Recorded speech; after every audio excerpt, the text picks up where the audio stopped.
All right, good morning, everyone. Welcome to Market Prep. I hope you guys are having an amazing morning. Hopefully, you guys had an incredible day yesterday. All right, Peter was a good man. Should be here anytime soon, but he was a good man. He was a good man. All right, friends, welcome. Let's get right to it. Let's take a quick look at our gappers list. As you can see here, a little bit on the green, a little bit on the red, a little more manageable than what we saw yesterday. So looking forward to how that's going to play out. Just a few ago here, we got retail data, consumer retail stuff. So the SPY right now not reacting much like we saw yesterday, right? So not a much reaction at the moment. Just came out 2 minutes ago, and I'm looking at the charts. There seems to be no big move up or down at the moment. So let's see how the numbers continue to get digested here and how they work out. But as of right now, just not a whole lot going on there. All right, back to our gappers list. Again, we'll see how the market drives today. Big news is the Trump and Summit meeting that's happening. I think Trump just left now. It was pictures of his Air Force. It's always great to see that plane. Every time I see that plane, it's so nice. 747 Air Force One. It's just a beautiful thing. But yeah, we'll see what comes out of that and how that shakes the markets again. We won't know for that for a couple of hours, but we'll see probably Monday how the market reacts to any type of news that comes out of that. All right, friends, let's get right to it. Let's go over our gappers list. Let's dive right into what's driving this market today and what's gapping up. We'll take a look at the first one here, REPL. I hope Peter's okay, actually. Let me check my messages. He normally doesn't do the no-show thing. Actually never does the no-show thing, so hopefully he's okay. I just want to check quickly here, friends. Oh, he's in Zoom. Okay, so he's in Zoom. He just texted me. All right, I don't know, I can't see him, but me and him were messing around yesterday with the setup, so I know that we could have broke something. There's no question. Yeah, Peter, I don't see you. No, yeah, you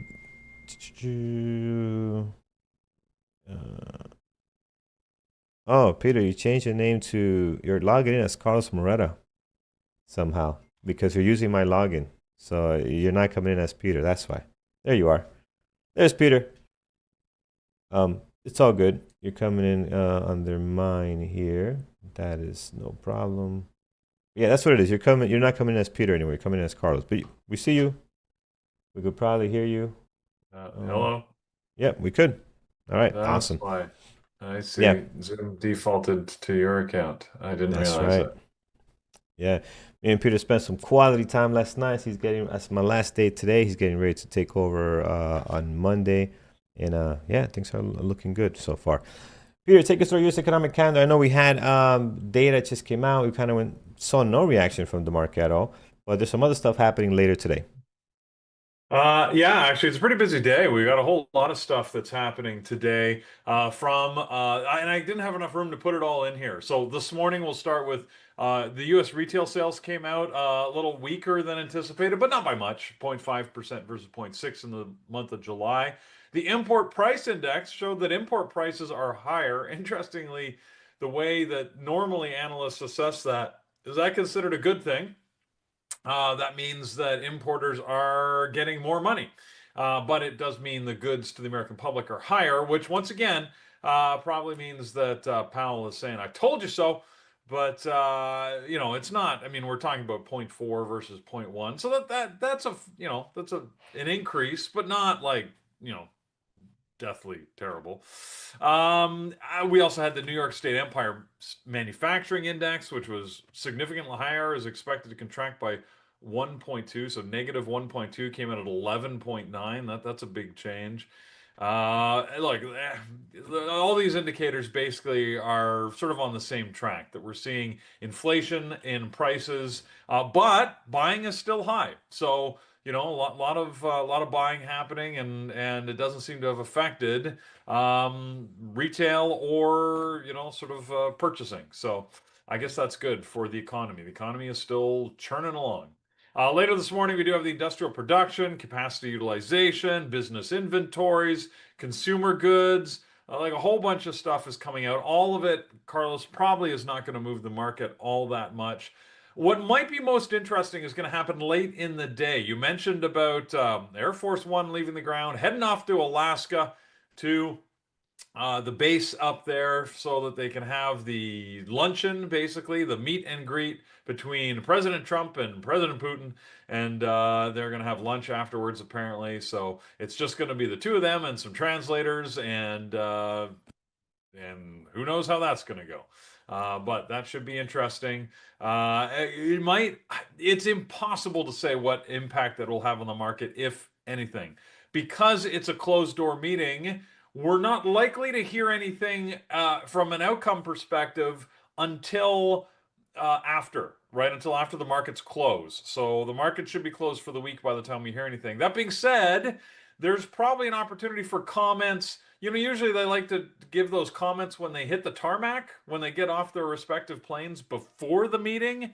That might be interesting depending on what people say. But again, the market will keep in mind that that's before they actually meet. So probably not going to have any harsh words. But with President Trump, you never know.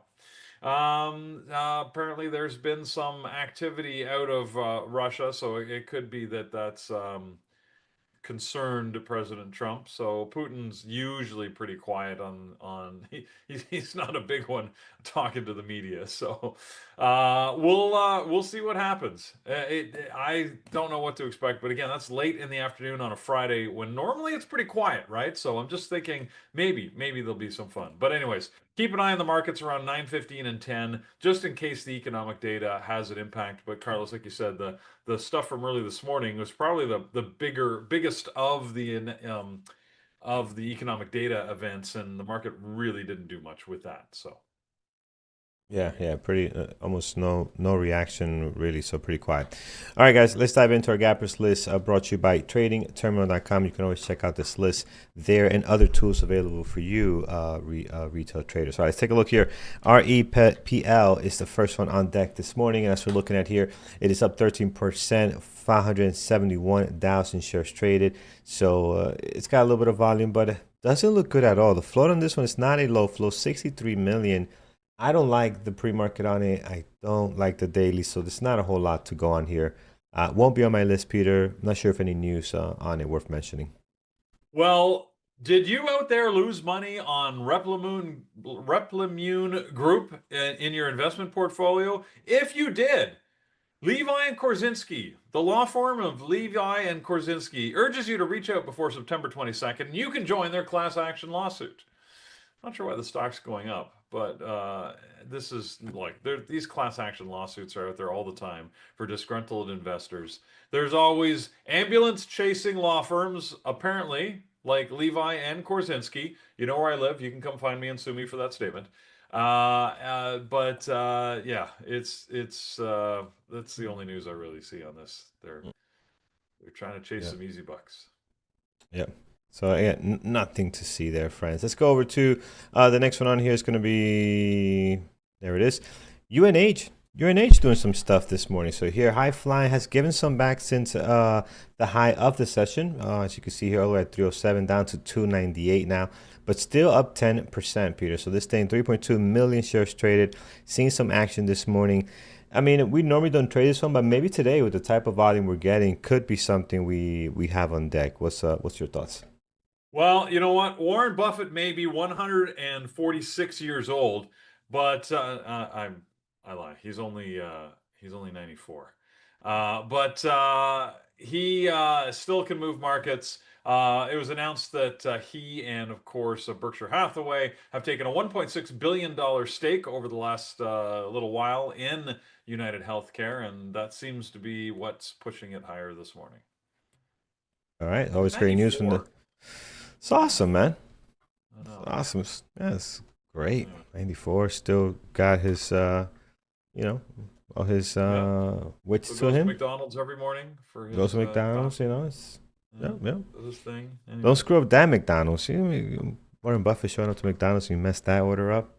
It's gotta be. I think they got it by now. Get fired. I think he's been doing it for like 60 years. Yeah. Yeah, don't let the rookie new guy do that order.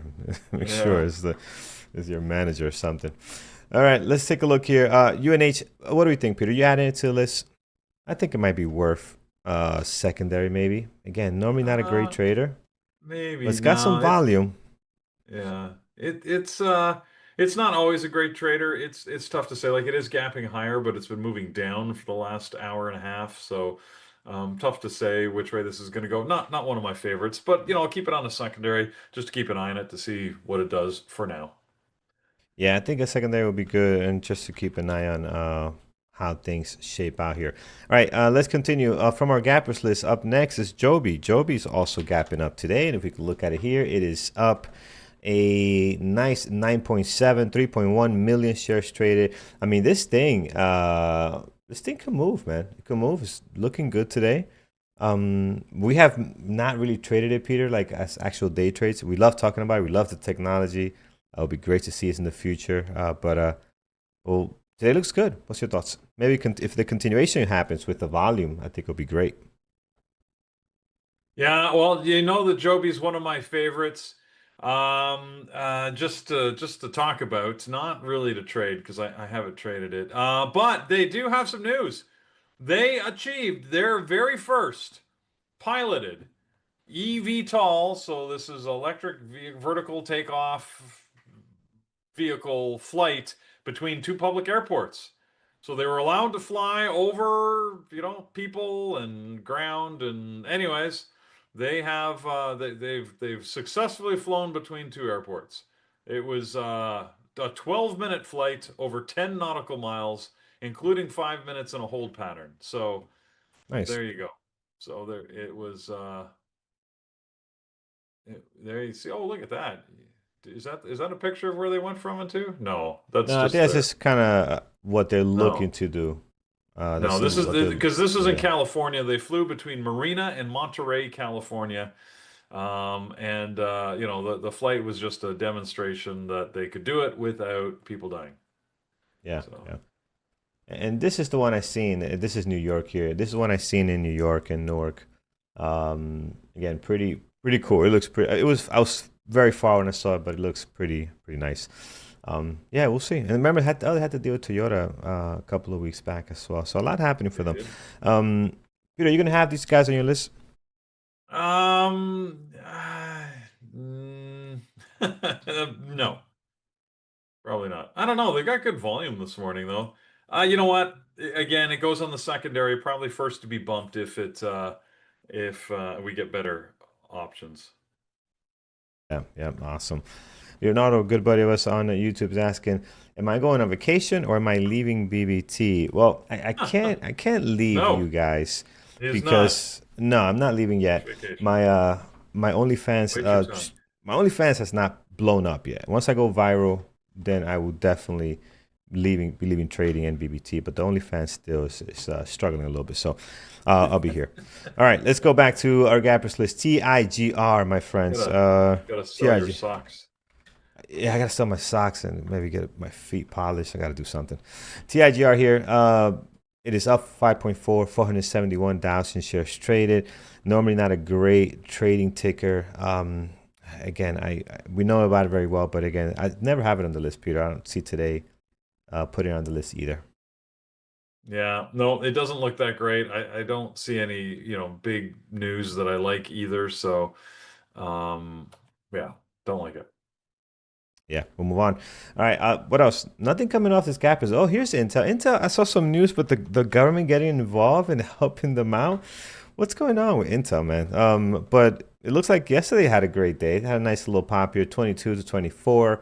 Now up another 2.8 with 12.5 million shares traded. That is tons of volume here. Again, I struggle with this ticker because even with this type of news, positive, everything, it trades like crap. Like today, it'll let us down. Peter, maybe I'll have it on the list. I'm not sure, but it had a great day yesterday. Actually, let's take a look at how it did yesterday. Oh, so it was really just at the end, just right before the bell. All right, Peter, what's the latest on this? Well, you gotta give it to CEO Lip-Bu Tan, who's the CEO of Intel. He was in the crosshairs over the last 2 weeks because of his personal investment portfolio and the concern that he had invested in companies that potentially had connections to the Chinese military complex. And he made a pilgrimage to the White House, and he, unsurprisingly, I suppose, spoke a language that President Trump likes. He offered him a stake. He said that, hey, why don't you buy part of Intel? And they basically have bought, they've offered the US government an opportunity to buy a stake in Intel. And Trump called the meeting very interesting. So, uh, you know what? I mean, that's something that President Trump has long not been able to resist. You offer him a piece of a company, and he will like you. So looks like that it's a potential turnaround point. How big of a stake? What form would the stake make? Who knows? Look, there's now precedent for this where the government, the U.S. government, has getting involved in private businesses. I hate to say it, but much like we've seen in other countries, China, for example, that we know China has an active stake in a lot of their industry. It's been a long participation activity that's happened in Brazil, for example, right? So, I mean, there's nothing new here, but it's certainly new for the U.S. There always has been at least some sort of separation between the government and private enterprise. Of course, President Trump, as we already know, has been blurring that, right? I'm thinking of the U.S. Steel deal, right, where they've taken some management control and oversight. Obviously, we've seen the competitors of Intel, right, NVIDIA and AMD, offering a percentage of sales, no management control, but just a percentage of sales on some very specific chips to allow them to open up some new markets, which many have said there's a conflict potential, right, with security services that had restricted those for security concerns. Now the government could be conflicted. Do we make money? Do we protect the security? So there's really not a lot of details about what this means, but it certainly means that Intel stock can go up. So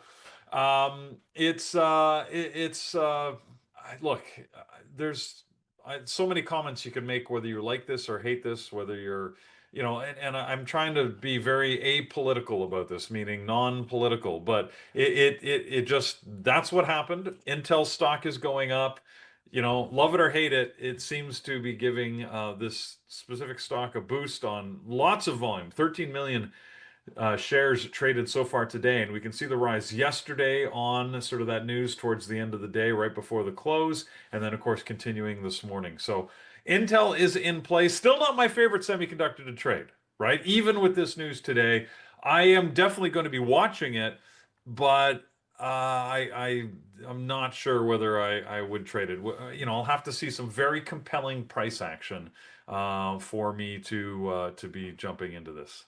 But Yeah. it's worth mentioning, by the way, Intel, one of the few semiconductor companies that had committed to building factories in the US. So they weren't complete outs. Now, they were doing that through a number of partners, but if you remember, they had a consortium of partners that they'd put together to build a chip fab in the US, which is, again, another thing that President Trump has been pushing for and likes. So, look, chip manufacturing is a very complex business, and those plants don't get built quickly. But it's from a company perspective, that's something they'd actually already been looking at for quite a long time. So that plant, by the way, is slated for maybe completion. It's already faced delays, but they're thinking now it might be completed by 2030. So we're still like 4 or 5 years away. Yeah. So Yeah. there's the news. Yeah. All right, excellent.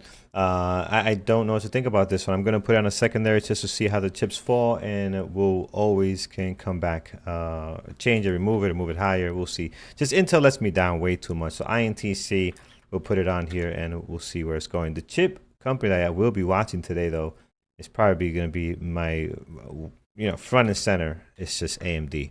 I mean, you cannot deny how well this stock is trading lately. I mean, it's just this week alone, we've just been crushing it on it. So we'll be on the list there. We'll see what else can come off this gappers list. All right, that's pretty much it. These other ones don't look hot to me. Oscar, I think it's Oscar Health and some other ones that they're pretty crappy, at least for day trading. So Peter, I want to waste no time. Let's go to you. What do you like this morning off this gappers list, or any news you want to share with us today? You know, one that's been moving, Amazon. Amazon has just been moving. They had Prime Day. Well, it's sort of like it was 4 days, but it's still called Prime Day. But and they're starting to release some numbers out of that basically their sales met Wall Street forecasts. So but it's been moving. You can see on the daily chart there how it was up the last couple of days. And it actually looked pretty good yesterday. Not right at the open necessarily. There was like an immediate boost at the open, and then it sort of went a little choppy. But then later on in the afternoon, it moved again. So I don't know. Amazon's just been more interesting than normal, than it normally is. But so has Google, for that matter. So Google's been an interesting trader over the last a little while. So I think I'm going to keep an eye on those. Of course, we already mentioned Nvidia and AMD. They're not on the gap up. They're actually gapping down. Well, Nvidia's they're right around break even. But one that is gapping up today is Tesla. I feel like Tesla's sort of quietly been just hanging out here, minding its own business as the market has been moving up and moving down. And it's yesterday was an interesting day where it was fairly choppy at the open, and then it looked like it was going to make a big run higher, and then just the bottom dropped out of Tesla right around 11 o'clock or so, and then it made some recovery to sort of close roughly where it opened. So if you didn't pay attention yesterday and just sort of looked at the end of the day, you're like, oh, Tesla didn't do anything. But over the course of the day, it actually did a whole bunch of very interesting things. So yeah, I like Tesla moving higher.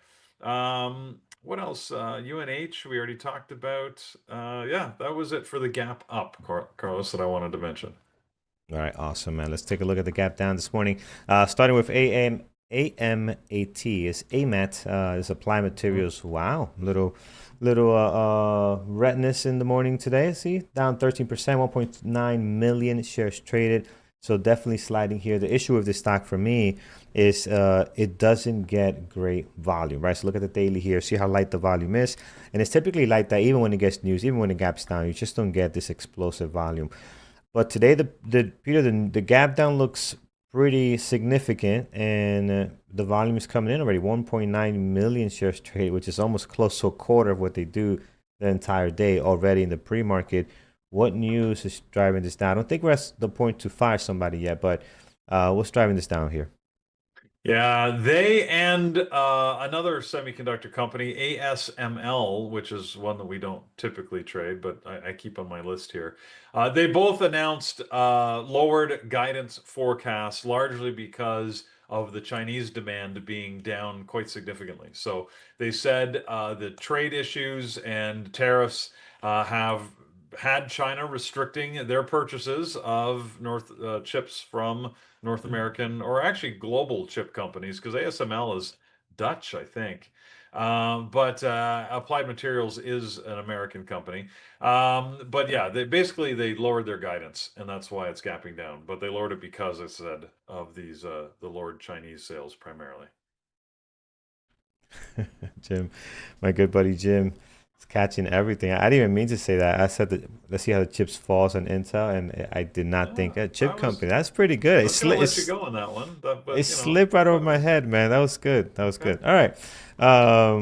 Let's see what else, friends. So on the gap down list, ATNF. This thing always on here. Peter, I don't know. I don't like this. I know we had some massive up and downs here today. We are dropping 11.6. The float on it, it's not a low float. We're sitting at 86 million. Lower price, but you're seeing some crazy action over the last couple of days here on the daily. It's just not something that fits my criteria. So for you, if you like it, put it on there, but it won't be on my list. Nope, I still have not tried to trade it, nor spent a lot of time paying attention to it, frankly. I don't like it either. Yeah. All right. We'll leave that one alone. And next, to continue here, friends, let's get over this gappers list. TNXP, tonics, pharmaceuticals. So, is that right? Am I reading this right? Did we go down to $15? That can't be right. I'm showing it went down to $14 this morning. It did. Wow. Yes, it is right. What the Yeah. heck? Yeah. And It had one it's not something you spike. see every day. No, that was pretty drastic. What's going on with this, man? I That's I don't wild. know what that was. That was a little weird. Somebody, I don't know. Somebody he's either really Wow. happy or very unhappy. I'm not sure which, or both. But I mean, it looks like it was. I don't know, because the drop actually happened on low volume. The push back up happened on higher volume. And it happened over the course of about 4 or 5 minutes. So it's really tough to say what happened there. Um, Anyways, they basically gave lowered guidance, so that's all I really see. Um, Yeah, but not a lot of that's news on oof. this. What they had a f- they have a high 80% chance of a drug failing, but I don't know which drug this is. Wouldn't you be nervous of a drug from a company called Tonix Pharmaceuticals? Tonix, isn't that like it makes me think of like, like a tonic salesperson, like, they used to sell snake oil. It just feels, I Yeah, it know they're looks trying to all. be humorous or Yeah. something in their name with tonics, but it doesn't inspire confidence. Gin and tonic? That's equally bad. I don't know why gin is so popular. I hate gin, but anyways, others, you go for it. All the gin is yours.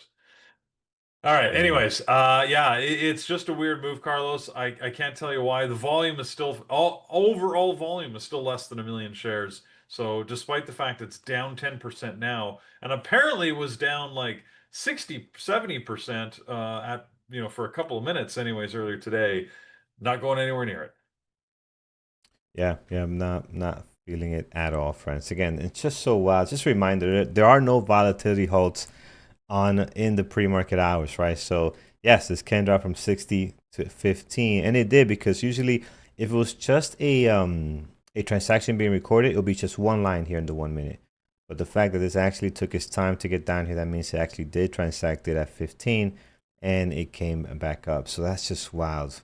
That's just wild. So um, RCAT. Let's take a look at RCAT. This morning we are down 8.4 at the moment, 747,000 shares traded.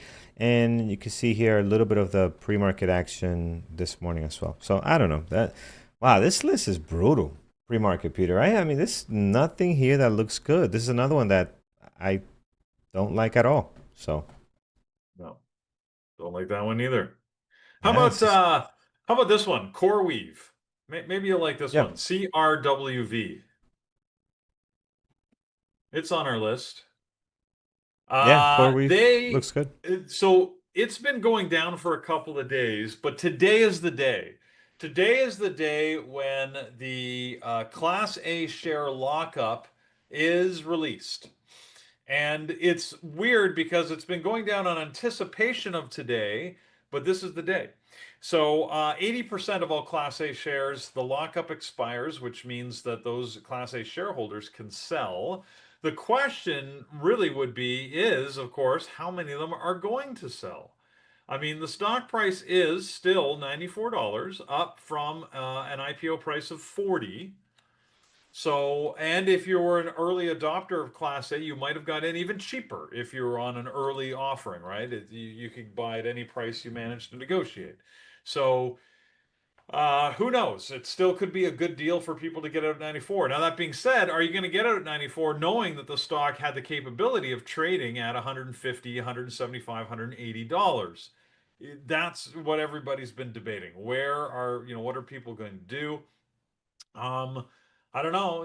There's an old saying that when a stock doubles, you take off half. So, it might be, at the very least, if you 80% of the Class A shares, maybe half of them will, they'll take part of their stake out, leave the rest and let it run. Uh, it's I don't know. Who knows? We're gonna find out. The Yeah. opening bell could be interesting in this one. We've already seen almost 3 million shares traded. This has been on a steady downturn. As I said, this is day 3 of its path down here. So don't know what to expect, but I like the volume. The price action looks pretty good. It's gonna make my list. I'll put it there just to keep an eye on it because it's a unique situation. So Yeah, it sure is. And you know what? This thing gets volume, so I think that's what makes it more exciting as well. And you can see in the daily, we have had some great movements in the past. The last couple of days, man, really falling apart here. It was high as 150 and 93 yeah. today. So right now at least. So yeah, Coreweave definitely going on the list. I think it is in play. We have enough shares for short here? 100,000. I guess it is a recent IPO. I would expect them. Yeah, you know what? Only 100,000? Oh yeah, only On 800, 100,000. yeah. I Look at think that. it's still worth watching. Let's put it on there. I don't like that because then we might not have actually enough. Again, not saying we're going short, but I like to be able to have the option for both. So we'll keep it Well, on here. if those Class A shareholders do release their shares, then there could be more available. Yeah, I would think, right? So we'll see how that goes. All right, let's see what else, friends. And then off the list, that was Coreweave. Let's go back over here. I see Quantum here, Peter, QUBT. So we'll do that. Actually, you guys like all these. I know Esper, you guys like him. So you guys are mentioning in chat yesterday. And I see some people mentioning it today. So we'll look at that. But let's start with QUBT. We'll look at Esper and HIMS, and then we'll head over to anything else you like, Don't, Peter, or the chat. don't QUBT get too today. excited. Yeah. QUBT this morning, down 3.3, 410,000. Actually, it's nothing really explosive on it. There's nothing really that looks great this morning. So I'll leave it alone, Peter, unless you have anything. But I don't see anything exciting. Nope. I don't see anything exciting there either. It's volume looks pretty low. There's no real news on it. Should be a quiet Friday for Quantum. Yeah. So we'll jump over to SBET and then HIMS. SBET today. Let's take a look here. So SBET right now, we are dropping a little bit here in the pre-market. We are only down 3.2, 2.6 million shares traded. And as far as the daily goes, if we look at it here, I don't see a lot of movement. The last couple of days, it's kind of been stuck. I know you guys been mentioning it, but look at the back and forth action. It's like about $2 or so from top to bottom.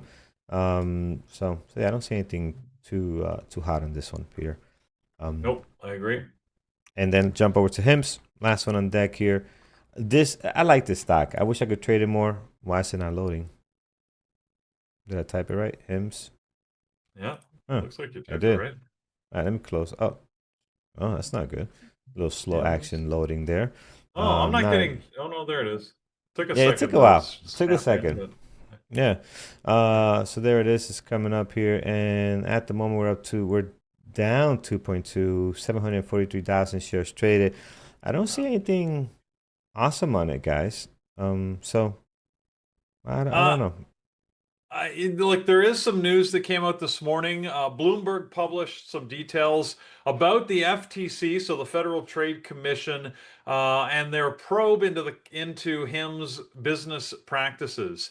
They said they had a significant number of consumer complaints that HIM's and hers made it hard for customers to cancel subscriptions and question the company's advertising practices. So there was enough concern that they opened a formal FTC probe. We sort of knew that they were being looked at, but Bloomberg had some new details published, which doesn't shine favorably, I suppose, on the company. I, yeah, I don't know. I mean, usually Wall Street's pretty much, they they love to ignore the FTC, and most businesses sort of sail through it.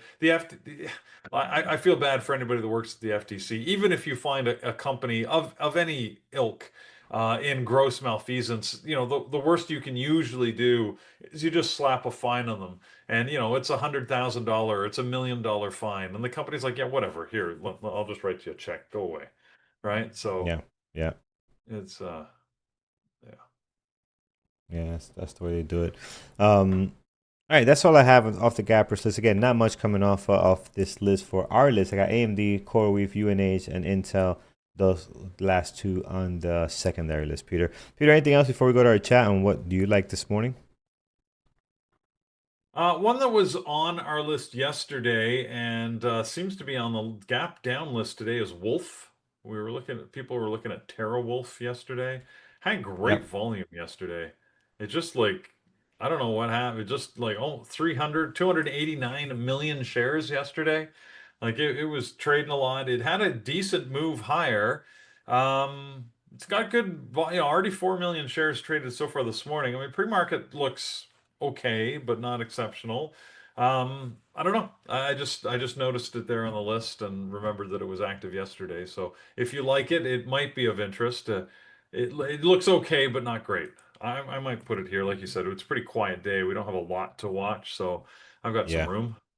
I might just put it here. But other than that, I think I've mentioned all the usuals. PLTR, one of our favorites. Well, sometimes favorites. It had a down day yesterday, and it net down day at the open. It actually looked like it was going to be moving higher, but net it actually ended up moving down relatively aggressively.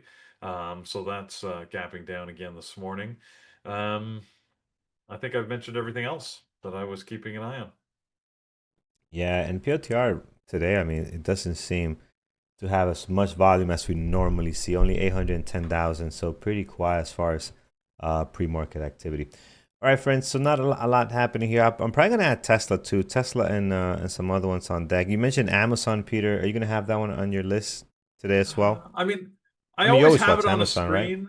Mm-hmm. Yeah, I always watch it just to see what's happening with it. I don't normally do much with it, so yeah, I mean, I'm going to leave it there and try and keep a closer eye on it than I normally do. I All see right, uh let's I take a see look at Adrian in the chat. chat room mentioning Roblox. Yeah, I one just of my looked at favorite Roblox. tickers. I don't know. I don't love it. Oh, Don't so nice. don't really love it. I like where it sits on the daily here. If Yeah, yeah. it can have a strong day, that it might be good. I don't, the pre-market action only doesn't look that exciting to me, to be honest. Apparently though, it's in Louisiana.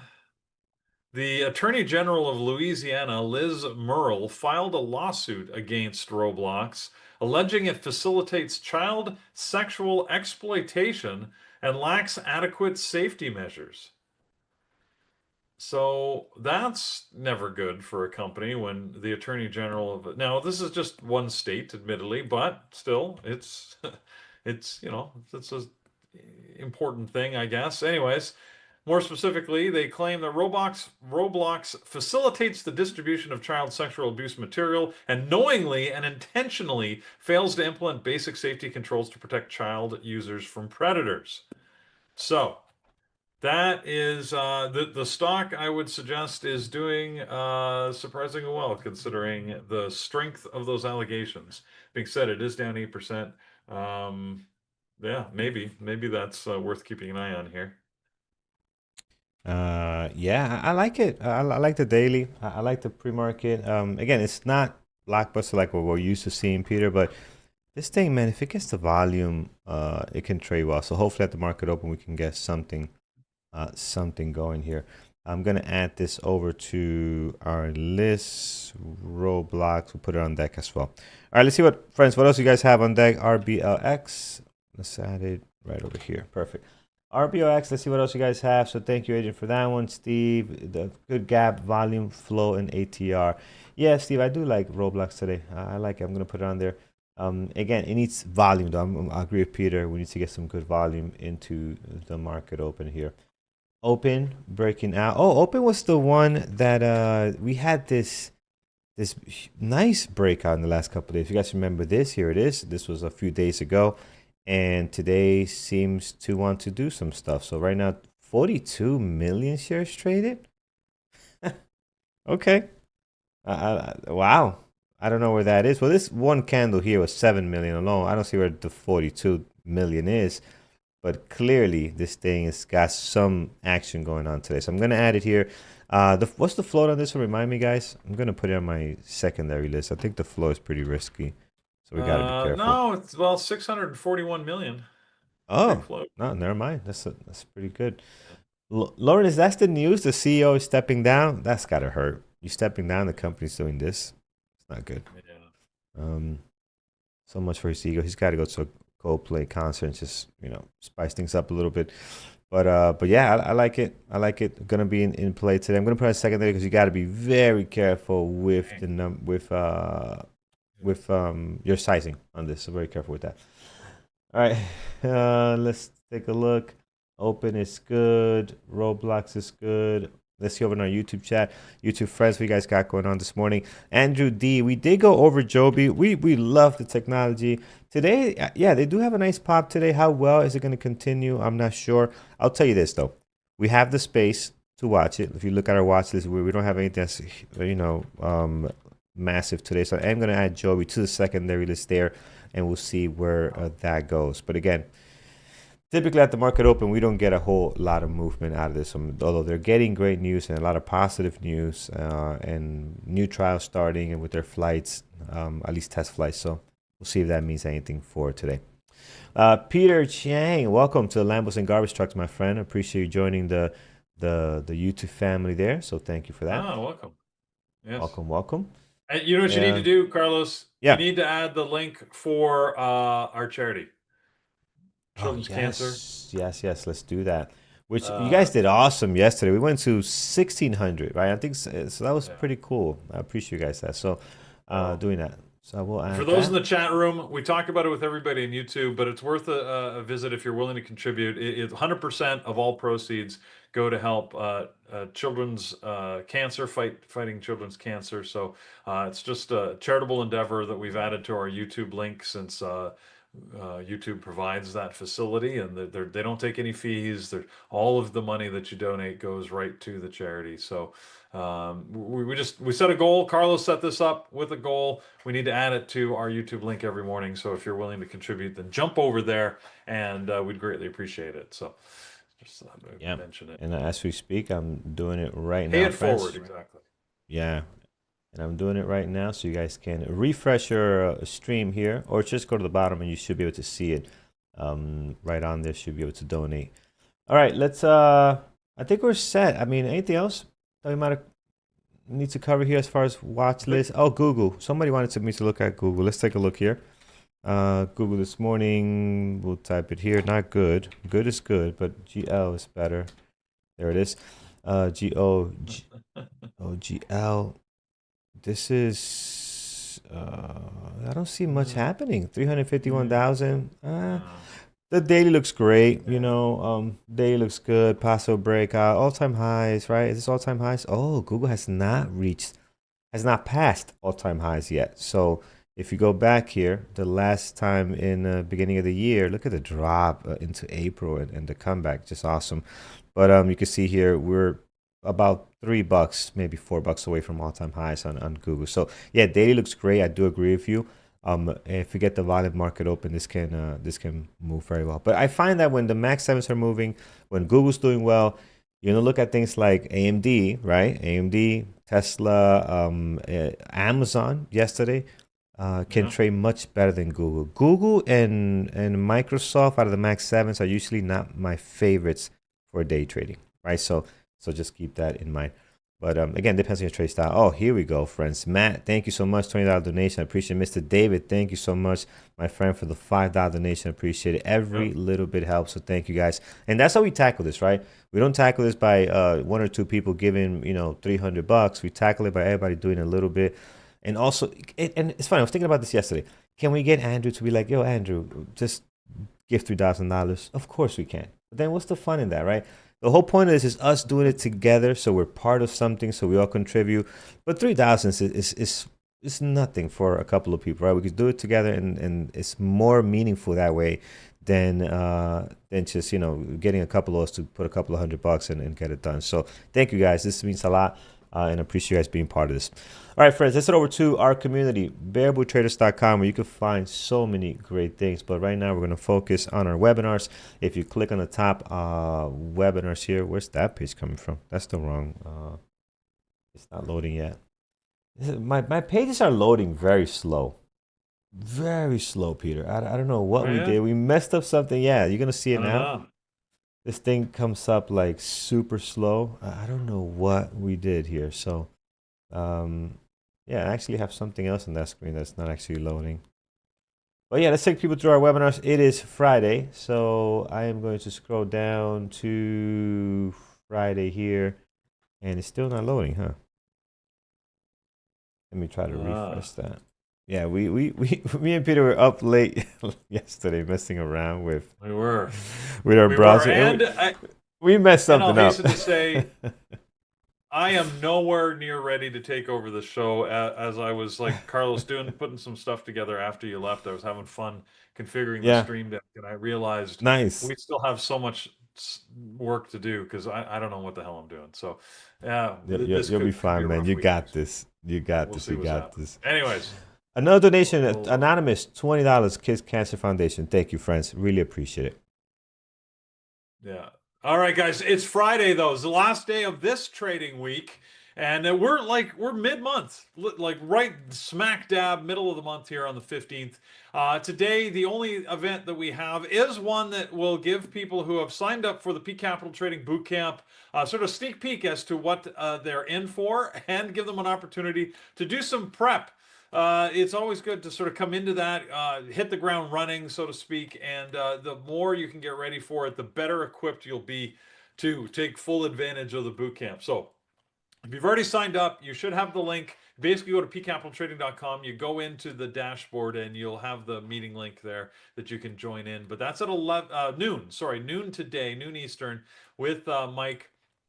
You will already have had an invite from him if you've joined boot camp, but well worth attending if you have for the September session. If you haven't and you're interested, then go to pcapitaltrading.com and you can see the way to sign up and what it's about. If you've got questions, let us know. We're happy to answer them. If you want to join us here at Bearable Traders, we are here every minute that the market is open and many minutes that the market is not, at least between the opening and closing bell. We're also here early. We're often here late, and we just like to talk stocks and other stuff, but mostly stocks. So we like to talk about the markets, where they're going, what's happening, and how you can take advantage of it all day, every trading day. Join us at bearabletraders.com. Scroll down to the bottom of that main page, and you'll see this.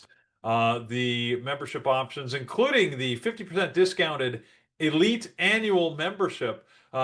Just use the code SUMMER50 if it doesn't automatically pop up, and that'll allow you to get access very inexpensively. It's a great deal. Hopefully you'll take advantage of it, and we'll see you in the chat room at this point or sometime soon.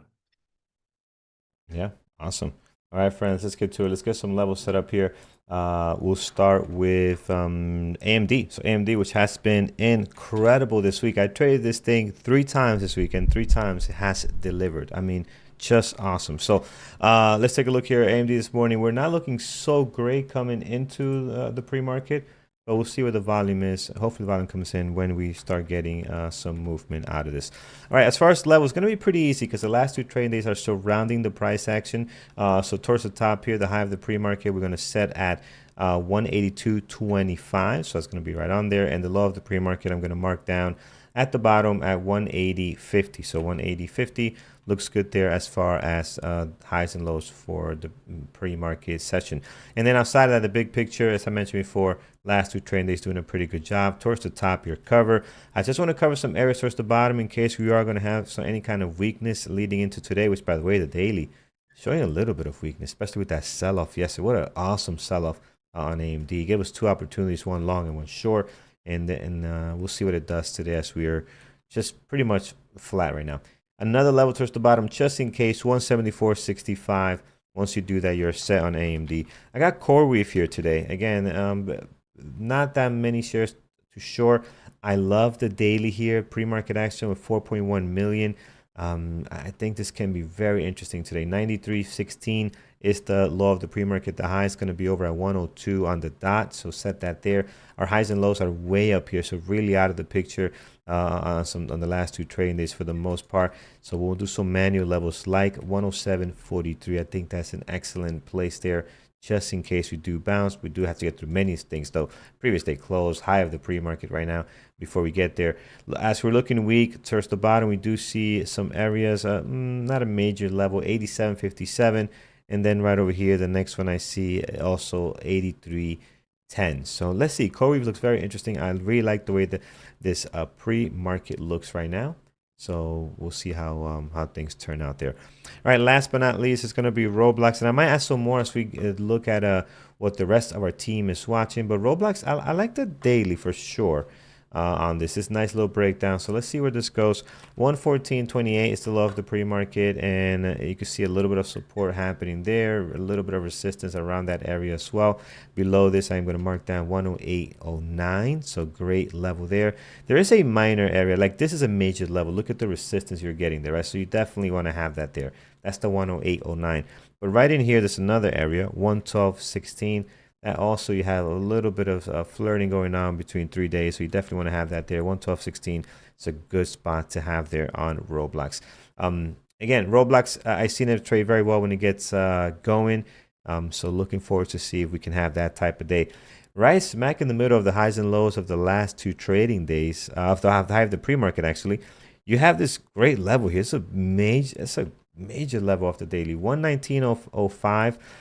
You can actually put the bottom as well around 119. You can see all these days just kind of consolidating here, using that as support. So you definitely want to mark that. There's like 118.77, 119. So that level there looks pretty nice. All right, that's it for me, Peter. What is our team watching as we get ready for our live traders? Andrew, Brian, coming on shortly on the chat. If you guys want to see them trading live, Peter, show you how you can do that. Indeed. We'll start with Lenny, who's going to be watching NVIDIA, AMD, Amazon, Intel, and United Health. Jared's going to be watching Tesla, Intel, and United Health. Thor, Apple, Amazon, and Tesla. Mike is going to be watching Amazon and Google. Nathan watching the Magnificent Seven and AMD. Brandon's going to be keeping an eye on Intel, PLTR, Tesla, and AMD. Brian trading live. He's going to be trading Tesla, NVIDIA, AMD, Coreweave, and JOBY. I've got AMD, Tesla, NVIDIA, Intel, Coreweave, United Health, and Roblox. I let Joby drop off the bottom of my list. I've got one IPO maybe to let you know about. And Eamon thinks that there might be a long opportunity on Apple if it shapes up for him. So Andrew's not in with his list yet, but I'm sure he's out there getting ready, heading into the office as he's getting ready for live trading, as is Brian. So we'll be trading live with you, Carlos and I, of course, here on YouTube. So buckle up, everybody. I'm hoping it's going to be an interesting Friday. Don't forget, we have economic data coming out at 9:15. More at 10 a.m. Not really expecting a lot of market impact. Again, late this afternoon, 3:30 is when that meeting is supposed to start between President Putin and President Trump in Alaska, as they have a private closed door conversation and then break for lunch afterwards. So we'll see what comes of that. If the market has any movement, again, being closed door, it's tough to know. But keep an eye on it this afternoon, right? Just in case there's some hallway conversation, in case, who knows, maybe local reporters catch a whiff of some of what's going on. It's tough to say what's going to happen, but it's historic one way or the other. Again, sometimes historic things don't end in big things, but it's still historic. Yeah. Yeah, I think Trump did mention that he's not expecting a big result out of this meeting. They just want to kind of test the waters and see, okay, how serious are we about, coming up with a deal later. So I don't think anything major is going to come out of it. At least that's what Trump is saying. This is just, let's kind of see, let's dip our toe in the water, see how serious we are about making any kind of ceasefire, right? So Right. So again, he's setting expectations really low on this thing, which again, we have no idea what's going to turn out. So we'll see what happens. Yeah, we'll see. Yeah. Change of tone, isn't it? From like the election cycle when I thought the war was going to be done on day one, but No, anyways, Trump. that is what President-elect Trump promised. Yeah. Oh, I But see. Andrew's seems ready to like go. I that missed him there. Let me disconnect into from some chat. snags there. We'll let Yeah. Ready to go. Here he Let's is. see here. He's getting ready. All right, Look at let's this. see. It's gray shirt day at Bearable Traders, it seems. So Yeah, Chief Big Toe, but just a quick comment on this. Again, don't want to get political. I mean, what president does everything he promises? Red, white, blue, I don't care what it is. They don't. In this country and other countries, they don't do everything they promise, right? It's very difficult. But that's how they get elected, right? They promise, promise, that's promise, and that's what very happens. different. They're not gonna get everything they promise done, right? So again, just it is what it is, right? Um, but that's the way politics work, unfortunately. Uh, let's see here. Let's see what we got going on. But that's what it is. That's what it is. All right. Wow. Okay. Let me refresh this. I want to see because I know you guys. Some of you guys already donated. This looks awesome. I am getting the new numbers 1,682, and we are smack halfway, friends, in our donation. So, here it is. Let me show you guys if I can do this. How can I do this? And I don't know why I'm getting female fat removal stuff. So that's awesome. All right, there it is. Here it is, guys. 15 days left. We're smack halfway through the middle here. So again, this is all because of your help. So thank you so much. Also, if you haven't done so, hit the thumbs up. We're sitting with 1,000 friends of us here. We only asked for 400, right? 200 more gets us right to where we need to be, and we feel awesome about that. So thank you so much. But again, guys, really thankful for you guys here on this donations. Really appreciate it. All right. Someone mentioned Baba. I don't, I haven't traded Baba in a while. It hasn't been great. I want to. I've been having it on the list, but we haven't really looked at it seriously, just because I don't think it hasn't been really in play the way we used to. But when it is in play, it is one of my favorite. It is my favorite Chinese ticker. There's no question about it. Let's see what else here. Spotify. 2 minutes to the market open, friends. Spotify, it's no. It's dead. I see the gap of 3.8, but look at this volume. Yeah, gotta watch Roblox. 50,000 shares. This is a very tough ticker to trade. I think we mentioned this before in the past. It's tough, man. This type of volume, you're gonna get some very weird price action. Plus, this price tag also has a very large spread. Minutes to the market open here. It's just weird. It's just weird. I'd rather watch something else. Yeah. I think, Joe. Jared's very happy this morning. Jared in the chat room jumped into Coreweave just before this big pop on the stock. So look at him Nice. going Jared does a crazy. lot of pre-market trades, man. He's on it. Got a $2 move. That's a great move. Yeah, a little. He said he just got lucky on that, but still, hey, you got to Yeah, be good to be still. lucky. So it's That's a very nice move. $10. No, that's not dollars. I don't know the size of the currency, but 10 of this currency, which looks. I gotta 10. learn these. That looks like euros. That's euro. Is that euros? Yeah. Yeah, for very sure. nice. 10 euros to the Kids Cancer Foundation. Thank you so much. Again, just 1,714 now. Beautiful. Here, that bell is actually early. That bell's early. That is very There's the early. bell. Yeah, there's the bell. All right, let's take a look. See where the action is. AMD. I'm going to be watching this front and center today. Nvidia dropping, AMD dropping. I'm watching Roblox here just to see what we're going to get. Let's see Roblox. There we go.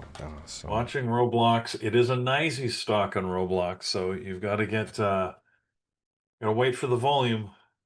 No volume yet. Only 16,000 shares traded. You watch. When the volume comes in, this thing's going to hit a couple 100,000, if not 1 million shares, just in very quickly. So awesome, guys. Another $5 €5 donated here. Thank you so much. We're moving along nicely, guys. 1,720 so far. So that is awesome. We're in a perfect place as we're halfway through this charity fundraiser. So AMD showing some weakness, Peter, today. Has been an incredible trader this Yeah, entire but week, man. I'm gonna get a tattoo with AMD on my lower back, just like you. So the way this has been treating me this week, I will. yeah. Maybe I'll All get it on right. my vacation. I'll Join come back join the with a new club. GIF. Yep. Um, so we'll see here, friends. Patience. Wait for the setup. As you guys know, if you're new, I wait 3 minutes. 3 minutes after the market open before I take any trades. I just kind of let things settle down. If you do that, you will miss some opportunities, but you got to be okay with that. Again, just quality over quantity here. But let's see. TIGR also dropping really good. Oh, UNH. UNH has dropped. You There. know what? I didn't fix this here. Come on. I didn't fix my list. The right order. AMD. Just give me 1 second. The screen will come up in just a second here. I just got to fix the order of my actual watch list on DAS.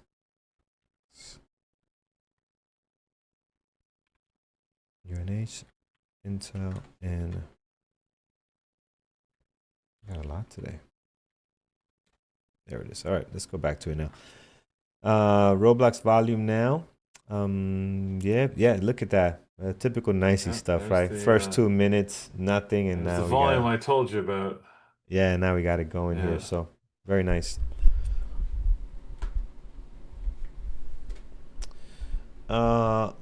Matt, props. It's 2 weeks, right? Next week I'm just staying home with the kids, doing a couple of day trips, and then that Friday we leave to Florida for about 10 days or so. So should be a lot of fun. All right, 3 minute mark. Coreweave, yes, Coreweave setting up nicely. I don't like the previous day close so close to the entry now, but this is actually looking pretty good. Let's see if we can get a pullback. And what's Uh, the play here? I wanted to take Roblox short. I just don't like the price action. I don't like the way it's just wavering back and forth Yeah, in this it, tight range. So it I'm looks not messy, man. it might drop, but it just as equally could pop up on me. I've seen it too Mm-hmm. many times, so I'm gonna stay out of it. I don't see any indication on the level two of where this thing wants to go, so I'm just gonna Yeah. abort on that trade. Nvidia, the Yes. semis all look weak today, including Intel. Yep.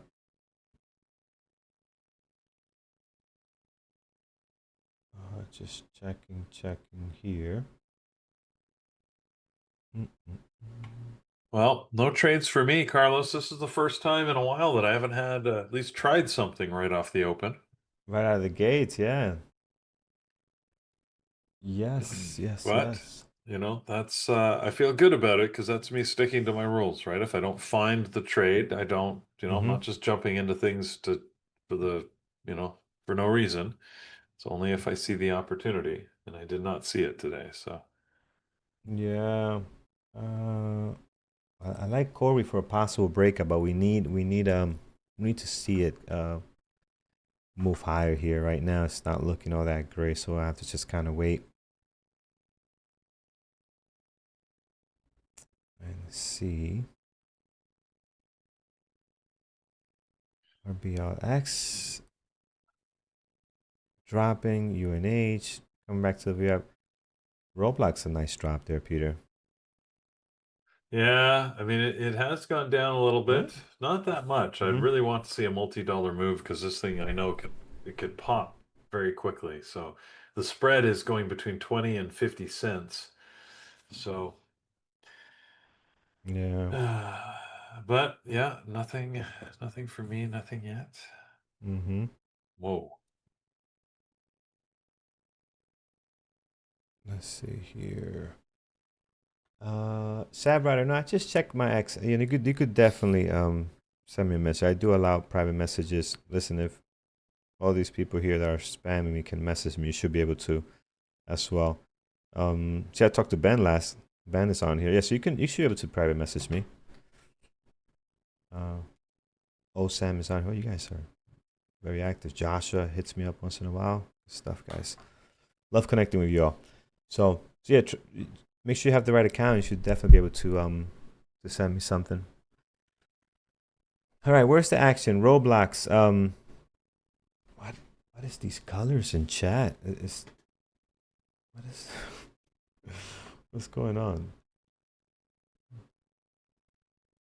All right, see here. Uh, Yeah, Roblox really hasn't gone anywhere. Andrew's gone long United Health, trying to get a pop through 300, yep. which it just did. Coreweave, man. Coreweave looks like it. We want to go here, but we gotta hold this VWAP. Let's see. I like it, but we gotta get some momentum here. Look at this, and I'm happy I didn't go chasing Roblox around. It Mm. just back to where it started. Yeah, but your entry would have been So, good, Peter. Your entry was like almost yeah, 114.18. Yeah, that's a $2 move. That's $2 drop. So yeah, but wouldn't have been an easy drop. And I don't know with the no, yeah. spread whether I would have been able to get filled decently either on the entry Yeah. or the partial, right? So Yeah, I guess. I that in guess. mind. So, if I'm dealing with a 40-cent spread, that could be 80 cents, 40 cents on Yeah, each end. That would cut the estimated profit in half. I agree. Let's see here.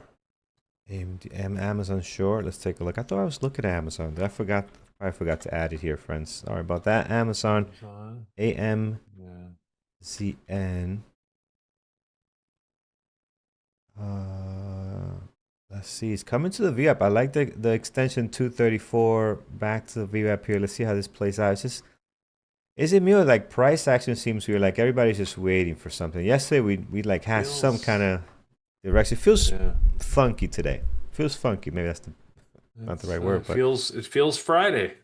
Feels feel like a Friday. Friday-ish. Yeah, Um, well, as well it should. Robbie's watching Hood every day. Are you watching Hood every? Oh, yes. That's a nice one, Robbie. Did you take this? Hood is. You're right. I should pay attention to Hood a lot more. Look at this 5 minute ORB. I love this candle here. There's a lot of strength. This is a lot of strength. You get this engulfing pattern there. Wow. You got a lot going on here. This is good. This is good. You guys take it? Which one are you taking or you're Hood. watching No, I here? didn't take. I'm watching the Hood. Hood. Hood, yeah. Okay. Robbie Yeah. watches this one No, every day. Good I buddy don't of ours know. on YouTube. No, not Not now. seeing It's gone. not It's seeing gone. anything I love out here. Yeah. Same here, Peter. Coreweave, I liked earlier for a long. I just don't see the momentum in things. Like I don't see that. No. AMD, maybe back down. The nice bounce off the way up here. Maybe a rejection back to the bottom.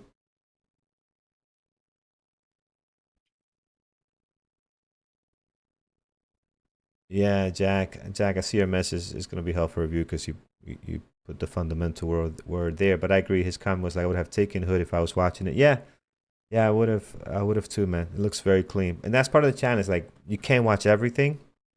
Um, and so you are gonna miss some stuff, which sucks, right? Especially when you see your setup so clean. AMD is. I don't know. I just don't trust it to go lower. Um, Breakdown from the 5 minute ORB right here on AMD. What's the target? Andrew's 177.33. just Let's see what's he doing. We'll see. Oh, it's in the health sector today. Very nice.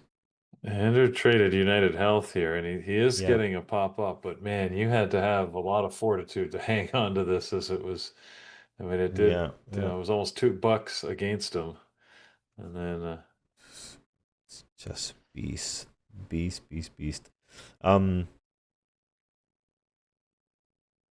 Robbie Ison Hood, good job, man. Awesome.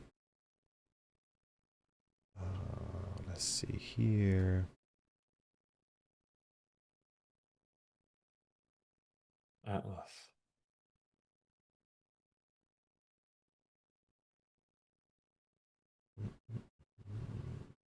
The Atlas. I missed aim. I failed here. I was looking at this. I wasn't convinced, and it is doing the move here. Beautiful 5-minute RB breakdown. Low of the day breakdown. Had a great pullback to the VWAP. There was no reason for me not to be in this, but I don't know. It's just things seem weird today. Coreweave off the VWAP here, looking good.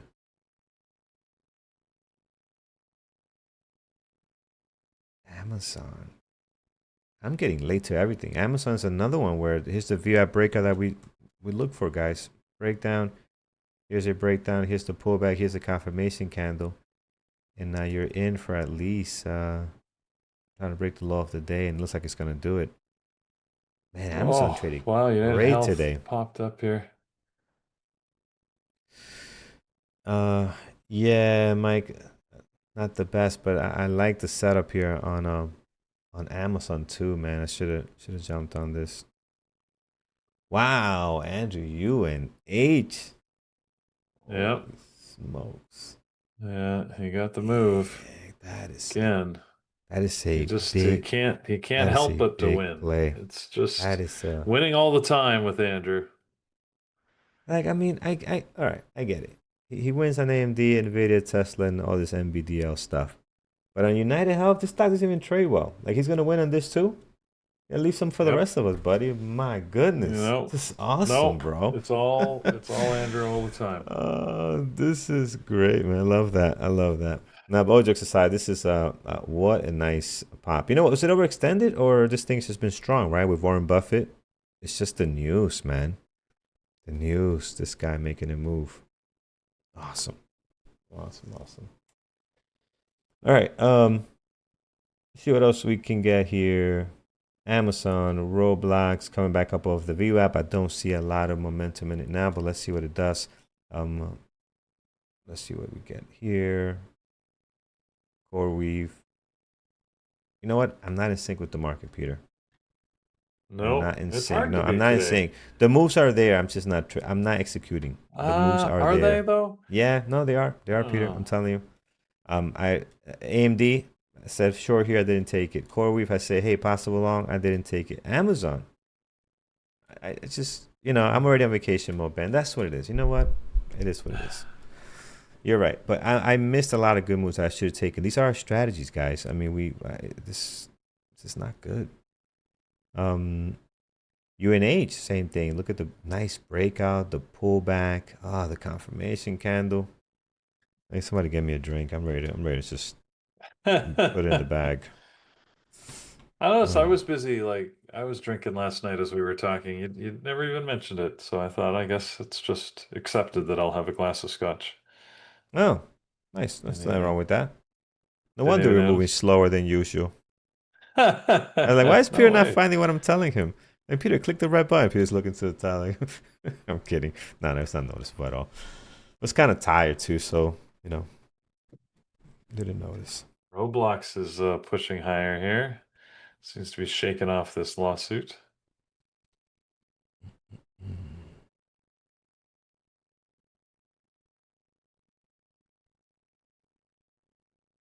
Good bounce on AMD.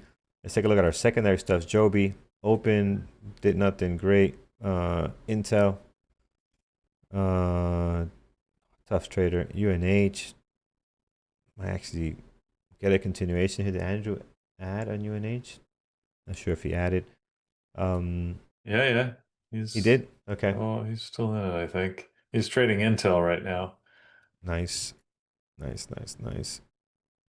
So much going on, friends. Ali, yes, I'm in holiday mode early. That's probably what it is. Friends, we're building such a beautiful community. We have things like 100 members, man. It is awesome, and you guys are getting access to all the videos. If you want to join the Lambos and garbage trucks, you can do so. Just head over here to under Andrew's channel here, the name Bear with Traders. You see subscribe, you can see join, and you get all this exclusive stuff. And Wow, it's we're doing something pretty good. I got a recap from Eamon. I'm gonna post for you guys after this, so you get to see how Eamon trades, explains his strategies, and we'll do more of that for from other moderators as well. So you guys get a feel for how people trade. So thank you for being part of the group here, and another 5 audio giveaway today. So look forward to that.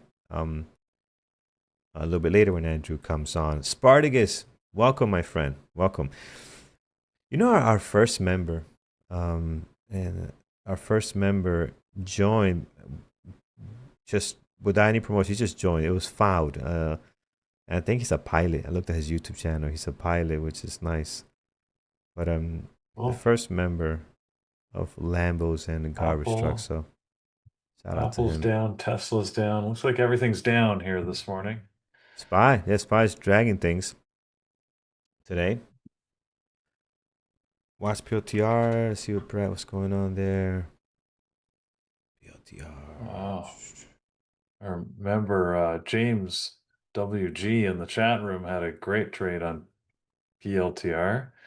Went short Mm. right off the open. Took full advantage of that Yeah, move. yep.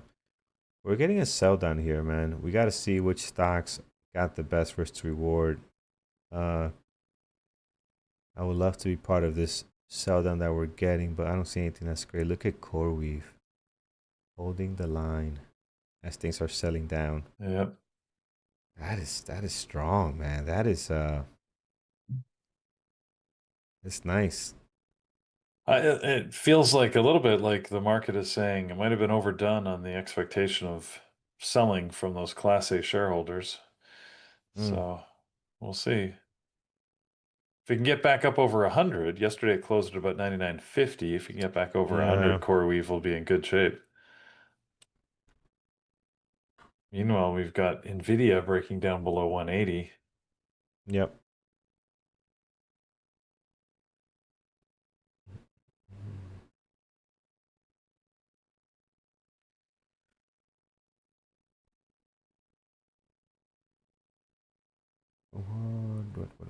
What are we not seeing here? UNH back to the VWAP. Yeah, everything's marching down. I'm trying to find something with a good risk to reward or some kind of strategy, right? I just don't want to get in for a scalp.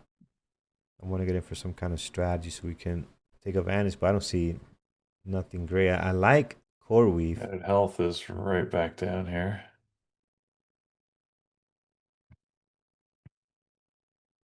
We'll find something, friends. Only 950. 949. We got plenty of time here. We'll find something to sink our hooks in, our teeth in. Intel looks strong. INTC, yeah, but I don't want to go along with this market pressure we're getting, man. Look, this thing is getting heavy. Yeah. So I don't want to go long now. I want to find something short with an opportunity. Long could be tough, although Coreweave doesn't care right now. Coreweave is like, I'm going north. This thing Huh. is trying to really get green here. It's battling big time. So I want to join this downwards momentum, but I don't see anything. What about Tesla? AMD? Maybe a scalp play on AMD, Peter? What do you think? Wait I for a don't know. pullback. It's Nvidia Nvidia just pushed higher fairly aggressive or lower, sorry, Mm-hmm. fairly aggressively here. I'm not sure. I'd be hesitant to go long on something. Yeah. Oh, Hood could be the one. Hood right at the VWAP. This VWAP and previous day close.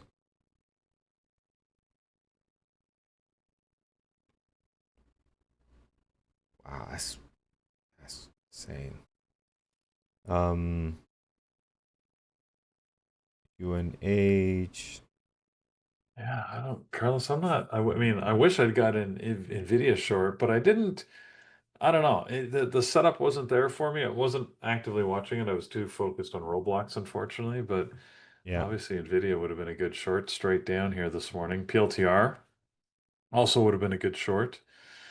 Could have followed Andrew, Nice. got in on UNH. I mean, it gave lots of opportunity after Andrew got in. Could even got a better price than he, but I did not have the faith, and look what cost me an opportunity.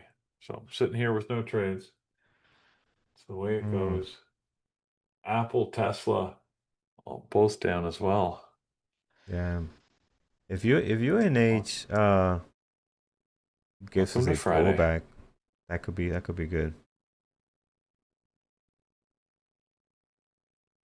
A plus stock in play. Which one? Toe? Uh, which one's Andrew? Which one's no? Let's talk about that. Which stock in play is he talking about? Andrew.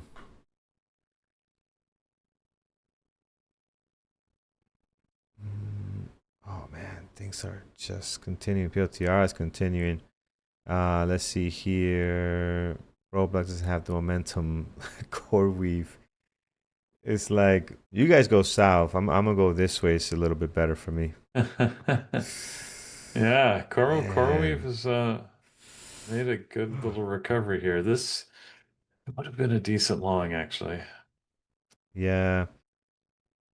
Right That now, was a friends, little I'm looking for predictable. any kind of VWAP breakouts. I'm looking for like UNH to pull back, but it's not. It's just going here. It's a great short. I actually hit the low of the day, but they gave us no pullback, right? Gave us no pullback and confirmation setup, so we couldn't take that one. Let's see. Intel's at the VWAP now. Let's see if it can break down. Yeah, if I take UNH, I'm gonna take a very reasonable size, low shares because you can get $3 on this thing, and also you want to protect yourself from the spread. When the spread's that bad, you can still trade stocks. Just gotta be mindful of your sizing, right? Account for you know a 70 cents dollar spread almost, so you gotta account for that in your risk. Plus, where your stop is going to be. So it's a lot to cover when you trade a stock like that. Open, I don't trust. Be careful with that, friends. UNH Coreweave is on fire. Roblox, the volume has just died on Roblox for the most part, so not a whole lot to see there. Amazon could be good if we get to the VWAP, and the PLTR is trying to do some stuff. All right, I think we just kind of gotta hang out and just kind of wait for reversals. We missed part of the opening stuff here, um, opening breakout. So we'll just sit tight and see what reversal we can get here. The move on Intel was surprising. Oh, yeah, what's that about? Whoa, yeah. That's that That's was not a fun. harsh move down there. Mhm. Look at Nvidia, it just keeps sinking. I'm Oh, trying to join something short, man, but I just don't find anything. This market seems no. like we're sell off Friday. John, hello, friend. Hello, hello. Welcome, welcome. Good morning. Zachary, you just joined us first time on the YouTube chat. Make sure to subscribe, and we do this every Monday through Friday. So, um, welcome. Happy to have you here.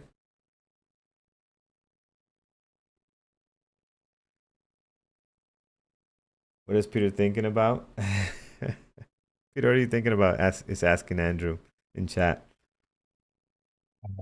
What am I thinking about? I'm thinking Oh about wow! why I No, we don't have any good trades. that Don't have any is trades. awesome. Okay, I won't even mention it. Don't even mention it. Francis, just read Whoa. the chat. Okay. Love Look at it. Love that. it. Love it. You guys Yes. reading that? Yeah, Yeah. that is awesome. I love that. Mm-mm-mm. Shh, it's a secret. Oh, he wants to One do it year now. elite membership just for friends on Oh. YouTube. Shh. All right, let's do it. Here we go. Setting it up. Hey, If you are Andrew's a Andrew's in a good mood. Feeling yes, generous. if you are a member of the Lambos and Garbage Truck, I'm gonna give you a second to sign up. You get ×4 to win. Right, so it's like we give you more tickets to put in the box, right? So there it is. That's how you do that. Let's do it, friends. This is awesome. Did not expect this. This is good. Wow, This is look at this is everybody this is better than my hashtagging trading. that. This is better than my trading this morning. All right, started, guys. Hashtag BBT. Let's go. Let's go. Dan, welcome. That just got you 4 more tickets, 3 more tickets. All right. Excellent. Let's do this, friends. It's going to be good. Tons of entries. All right, we'll do another 30 more seconds. And here is, let me get you guys the view. Friends, this is an 1 year elite membership. That's like worth like $3,000, $4,000. So, I mean, that's just insane. Right, another 2 seconds. We'll run it, friends. Thanks to Andrew for his generosity here. Out of the blue, surprise draw. Okay, let's do it. 3, 2, 1, and here it is, guys. 1 year elite member Gilbert Luceno. Gilbert, I think I see you in chat quite a bit, man. Why am I talking low like I'm trying to hide something? We all just what are we doing? Yeah, you don't have to whisper. Well, why are we whispering? Like, Well, what is this, late night radio with It's back to smooth? Ooh, welcome Andrew to just gave us NPR. let's go. Gilbert, congratulations, my friend. Send me an email, carlos@bearwoodtraders.com. Awesome, you are the winner. Welcome, man. Welcome to the BBT family. So you get access to a bunch of great stuff. It is an awesome, awesome membership. So, yeah, yep. Beautiful thing.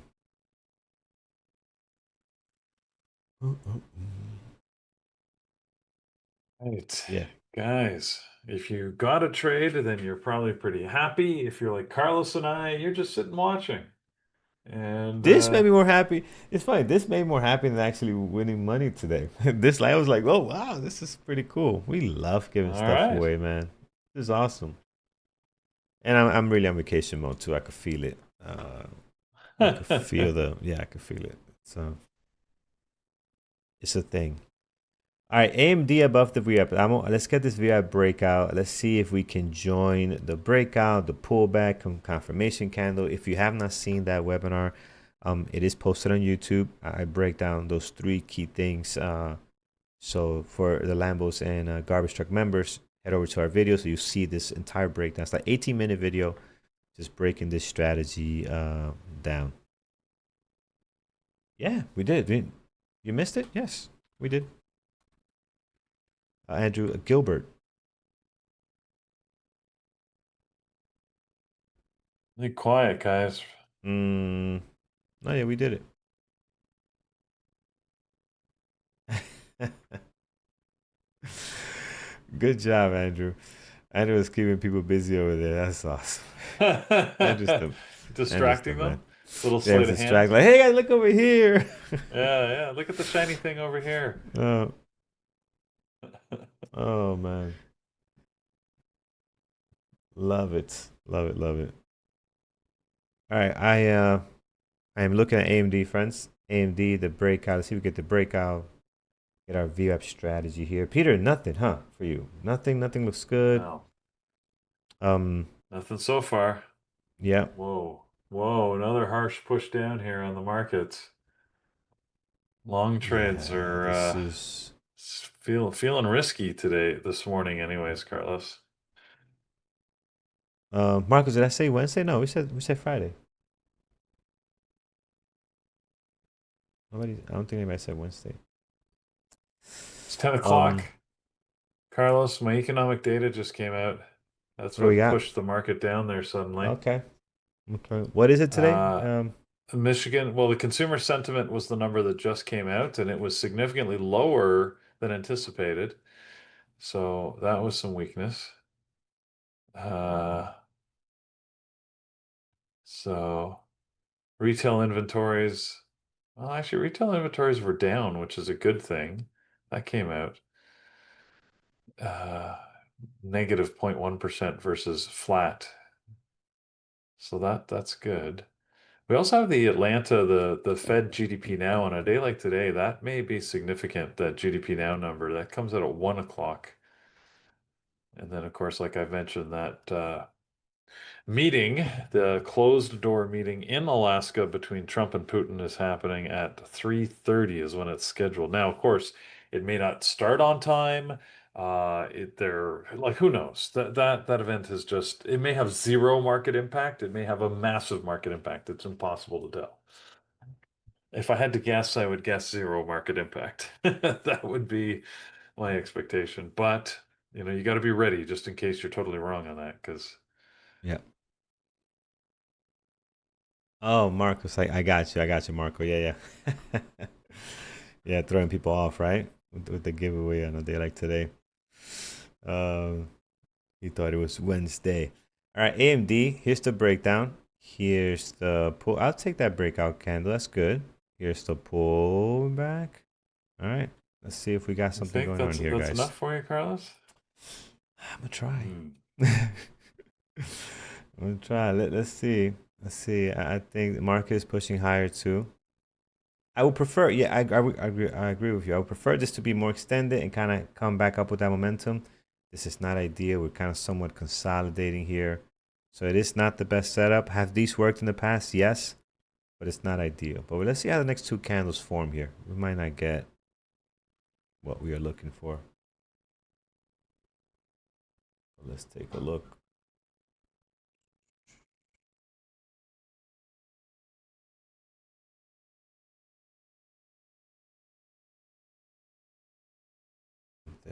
Okay, let's see.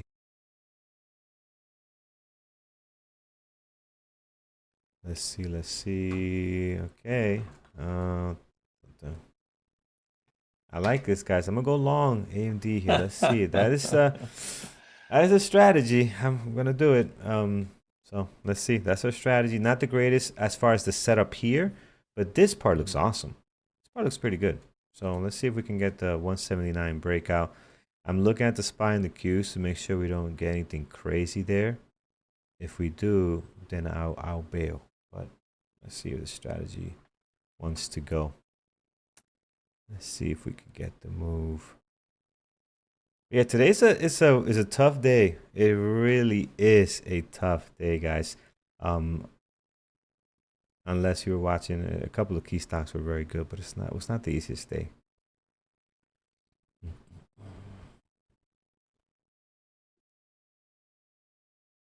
All right, thank you, friends. Awesome stuff. Awesome stuff. Let's see. Let's see. What's our fundraiser? All right, 1,720. That's exciting. Carlos, That's I think you exciting. got a good chance of this thing going up. It looks like it wants to pop up. Hopefully the market is supportive for you. That's what it is. It's the market. Like we need the market Yeah. to not drop, right? I think AMD wants to go up, but the market hopefully doesn't go against us here.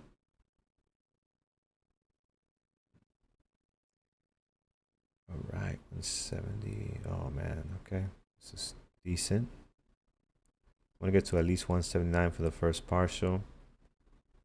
Okay, hands on the hotkeys. Okay, market is starting to head my direction. Very good. Yeah, Give us a you're little getting push a good here. initial move here. I like it. We got 30 cents. Important candle coming up. All right, SPY. There we go. Help us out. Nice. All right, we'll just take a little bit off here. Nothing crazy. Just to kind of get something off in case. Come on, SPY. Don't let us down.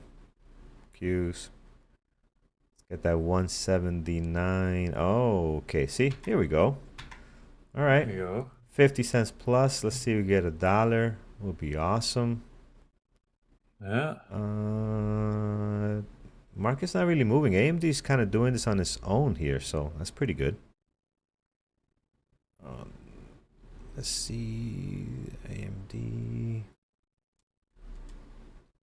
Two partials. Here comes the pressure. Selling pressure. Ben, you're in? All right, let's go. Let's just be careful, man, because this thing can... I see the market dropping already.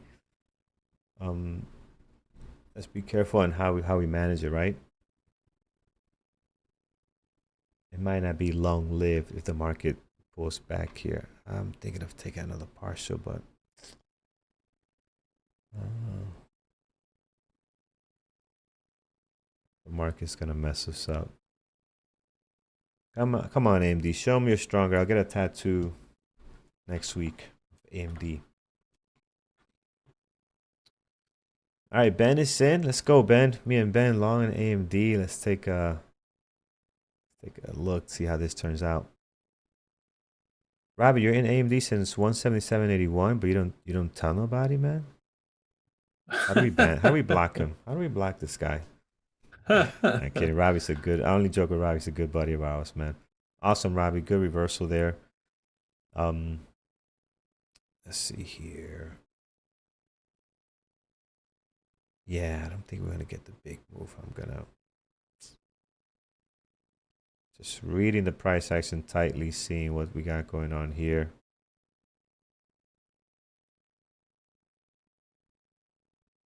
Mm-mm-mm. Price action looks good, although the SPY's dropping. It looks like this thing wants to go. Level 2 is not giving me anything. I don't see no imbalance in level 2.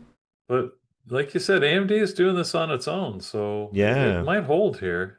And then if the market pressures ease up, you might get a chance to go higher. That'll be good. Mm-hmm.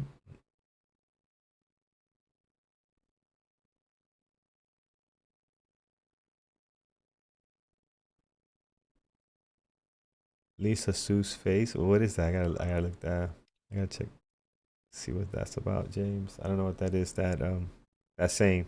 What is that? Lisa Sue's face. All right, AMD. It's taking too long. I'm getting impatient. Let's get a cushion, AMD. Let's get a pop. Patience. Patience, grasshopper. Let's get a pop here. Let's get some cushion away from my break even. Yeah, you're just not far enough away from your entry to be comfortable, right? Because I mean, it just takes You gotta one watch sudden it. move down to get back to your break even. So Yep. hope that it goes the other way, but Absolutely. Wow, this is my fourth trade on AMD this week. Oh, she's the CEO of AMD. Okay, I did not know that. So that's the CEO of AMD. She's not in enough drama or Coldplay concerts or tweeting about political things, so we don't know her. She's got to get more active on the drama situation so she can make the news a little bit more.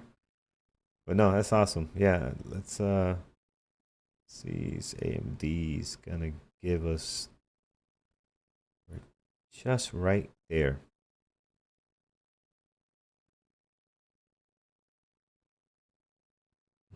Mm. The battle is real here, friends. The battle on AMD is so real right now.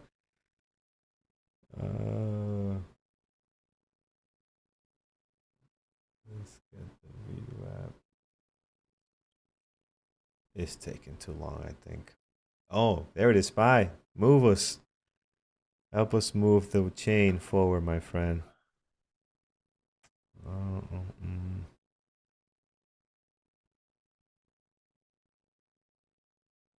New candle. And just waiting. Waiting. And we're not getting the move. All right, stop at our break even here. yeah. We're not getting the nice. You got a little bit of breakout. room here. Let's see if it can hang on. Yeah, yep. AMD doesn't seem to be moving with the market, really. Now it kind of it tried to do its own thing, but man, it just didn't have Yeah. the juice.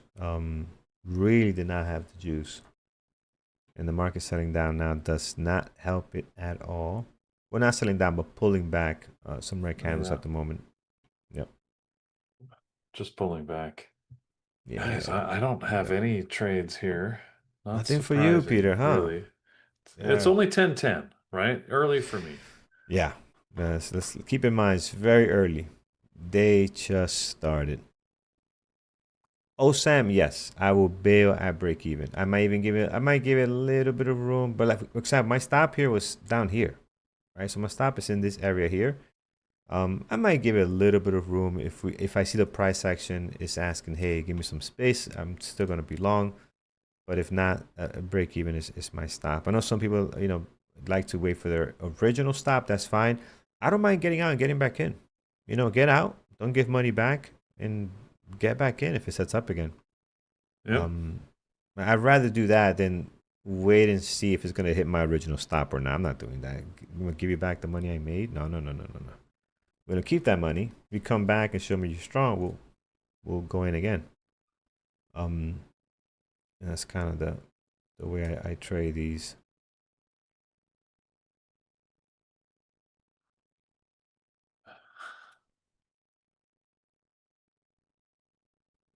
Mm, mm, mm, mm. We're just sitting, Tesla waiting. heading back towards the low here.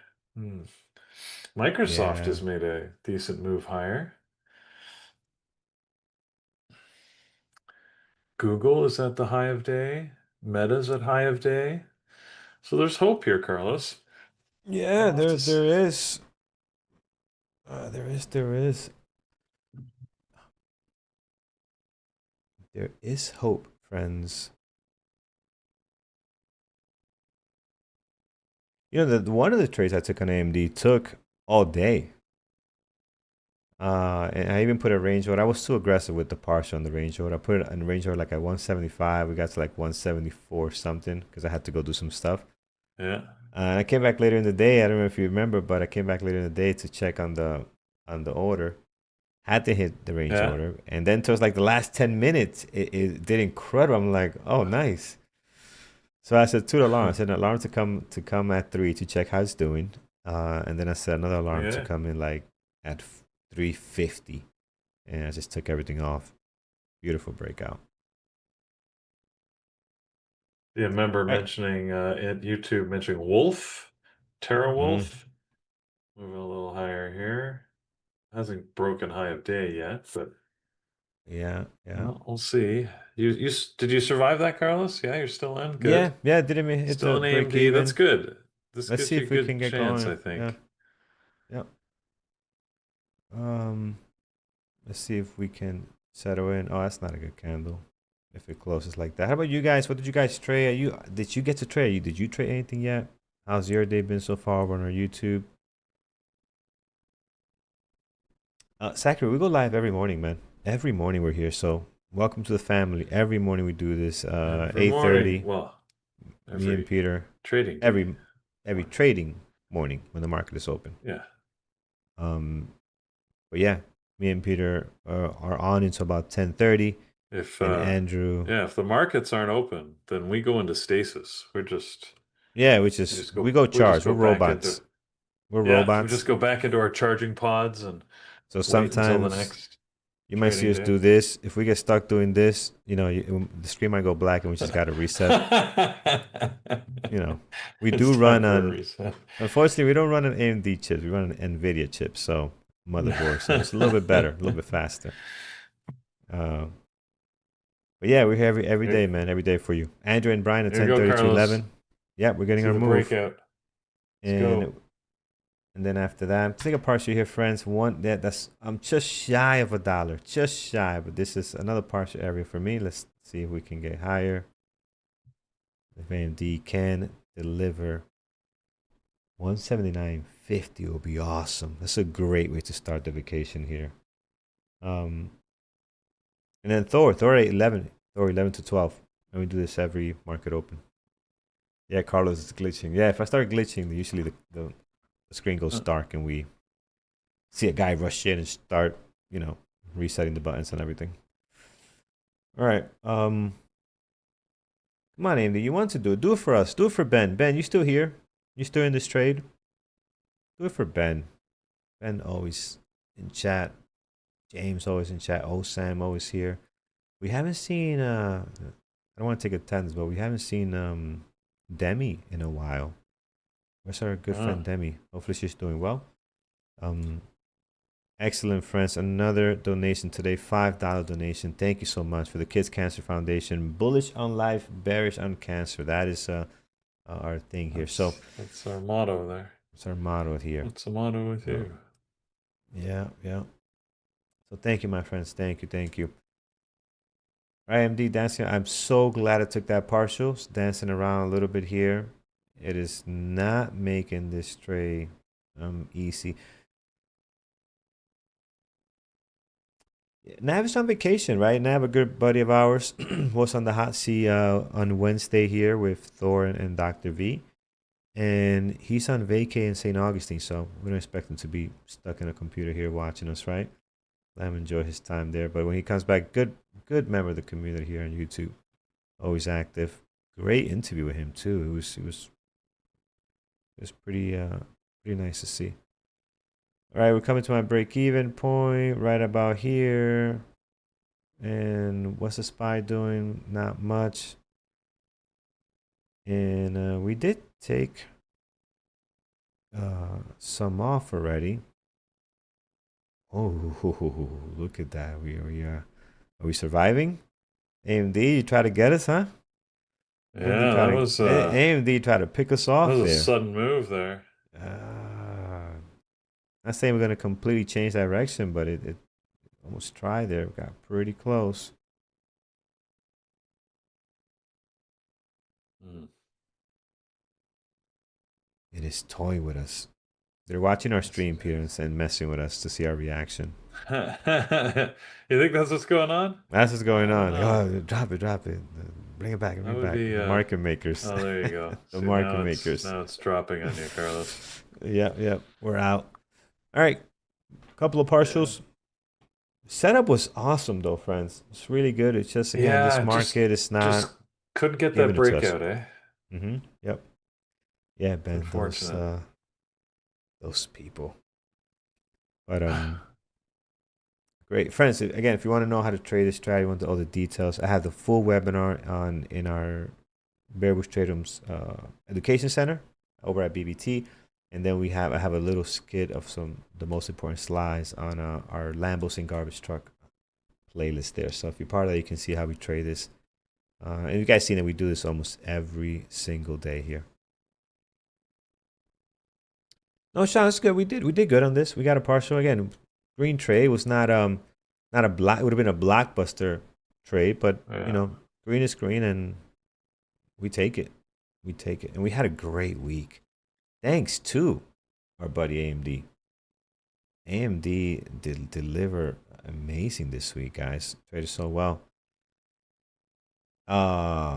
My man Carson, thank you so much. Ian Carson, thank you here. $20 donation. We are just rolling in, baby. This is good. So, great way to end the week. You guys have donated tremendously today. So, thank you guys. I mean, we're still not done, but thank you guys. It's a great way to end the Friday, to end the week. So, appreciate that.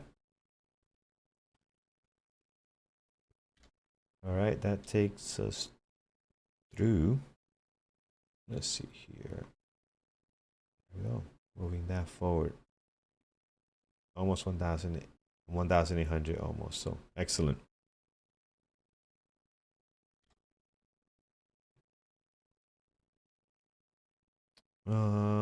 AMD is bouncing. Friends, what we're doing, what we could use more of also is those likes, right? 363 right now. We'd love to be closer to 400. That is our goal. I think that's a great number to be in. So we really appreciate that. Candy, hey, Candy, thank you. $20 donation from Candy for the Kids Cancer Foundation. So thank you, Candy. Been with us for some time. How long you been with us, Candy? I know I see you in chat all the time, very active. So thank you for that.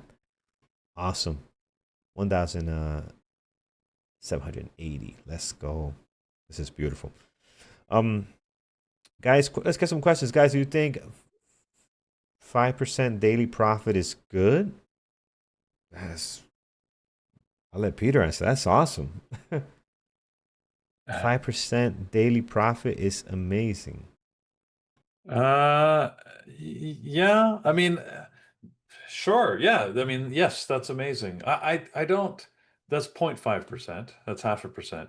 But it's hard to answer that, right? Because I don't I don't believe that's a valid measure of profitability. Day trading is different, right? We're leveraging capital over and over again, and it depends on how big your account is. Is that 0.5% of $1 million account, and is it 0.5% of a $30,000 account? But either way, also then you have to measure it against how much are you risking on every trade, and how many trades do you take in a day? So, if you're making, even if you're making 0.5% of $1 million account, but you're taking, you know, I don't know, you're taking massive risk on every trade, then that may not be, there's a risk in that, right? Because it's only going to take one or two bad days to claw that back. So there's a lot of factors that have to go into it. But, net statement, yes, that sounds good. But just, well, it is sustainable. Like, I mean, 0.5% of, let's just say you had a $30,000 account. Half of 1% is what, $150.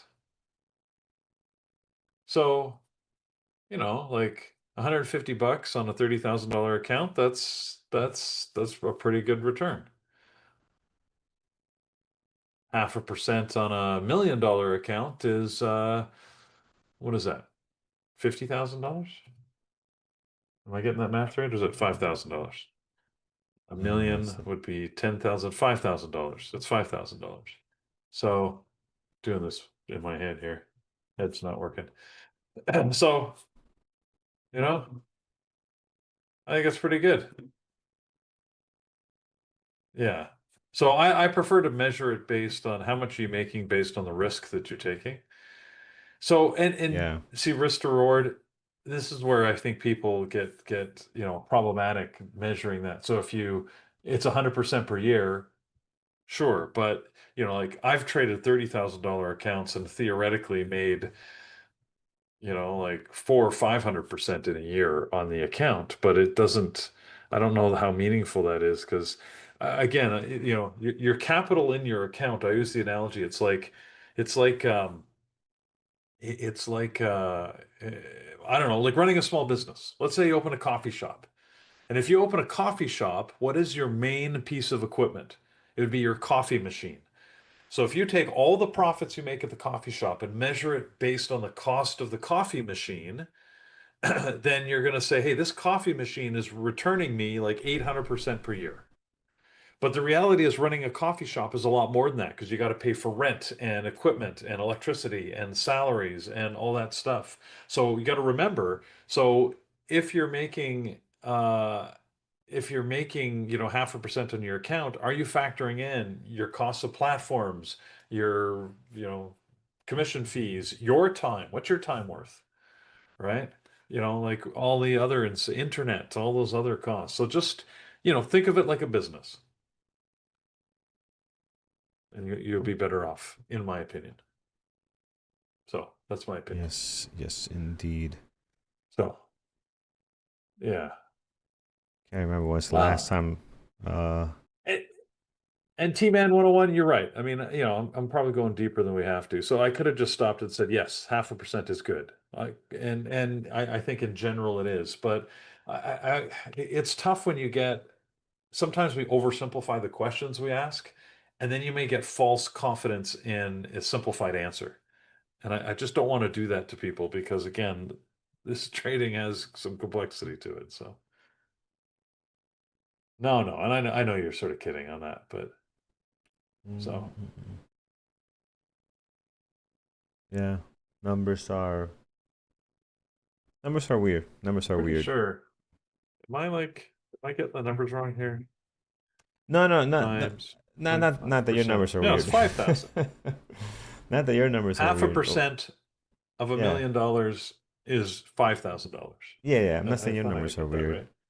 What I'm saying is that, don't get hung up on the numbers.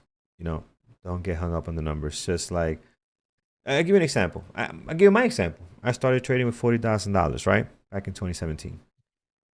Everywhere I read, you should risk 1% of your capital on a Yeah. trade. Absolutely not. So okay, should a new trader be risking $400 per trade? No, no.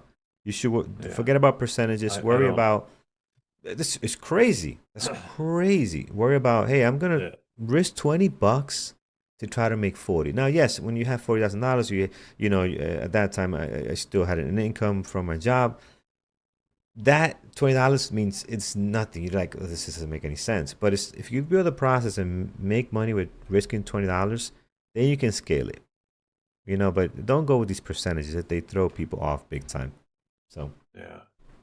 And that's a great wow. point, So Carlos. You're right, because yeah, we don't get worry a lot about of that. that, Yeah. you Hmm. know, that I don't know where that conventional wisdom came from, but yes, that 1% per trade, Oh, that used to it's drive me nuts.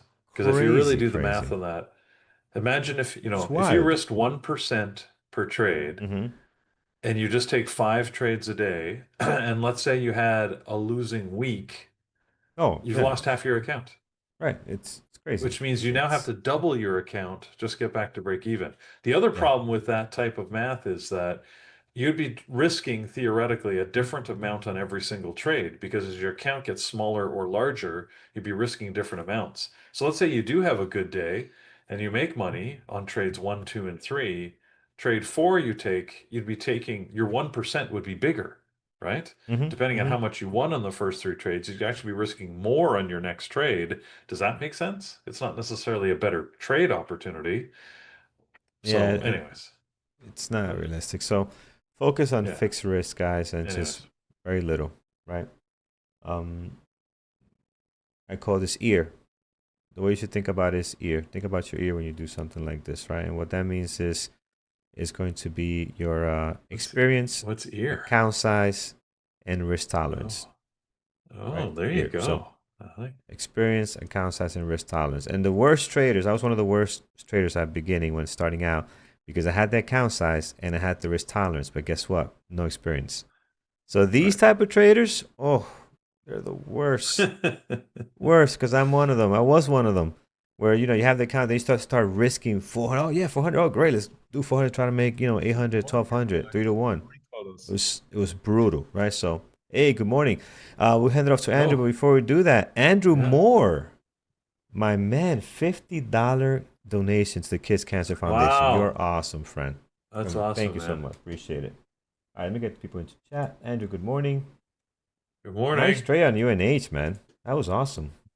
Yeah, it was amazing. That was a great trade. Um, that was a great trade. It was today actually one of those special days that we traded stocks in play, not the usual suspects. Let me also share my screen. Yeah, So yeah. we traded stocks in play, like the very classic A plus day trader. And it was amazing. Yeah, it was a great trade on UNH, thanks to Warren Buffett. And and I did trade Intel. Intel was also a really nice trade that we did. I didn't make as much as money on Intel, but United Health was a very beautiful trade and $20,000 profit sitting in the desk. And thanks. All I right. was you guys. I saw Carlos. You did one special draw for the people. That was nice. Yes, one elite And that was who won that? membership. Gilbert. Gilbert won that, so he'll email me. Nice. Yeah. Yeah, congratulations on that.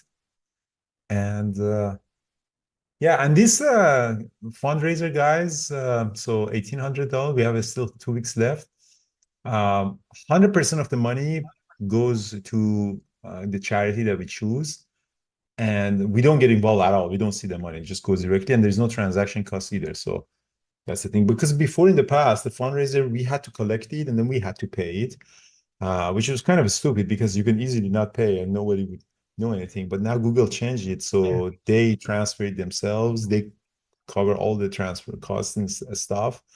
So Yeah, and Google was charging a transaction fee too at that time. So any donations we got to the channel, they got their feet bastards. in it. Yeah, yes, this is Shame, much better. shame. You hear this? Shame, shame. Shame, shame. Yeah. Well, it's really shame, shame. Yeah. Um, yeah, these companies, man, they have no uh shame. So yeah, it was a great trading day. great week for me. Really amazing, amazing week. The last 2 weeks was amazing for me. I made all the losses of Liberation Day. That's why my mood is better. Um, um, that was a great trade. So today, yeah, we traded UNH and Intel. It was just very classic A plus setups, and we didn't really. I was done by my day 9:45. Yeah.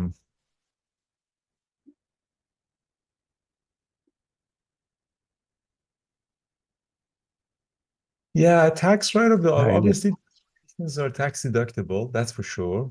Um,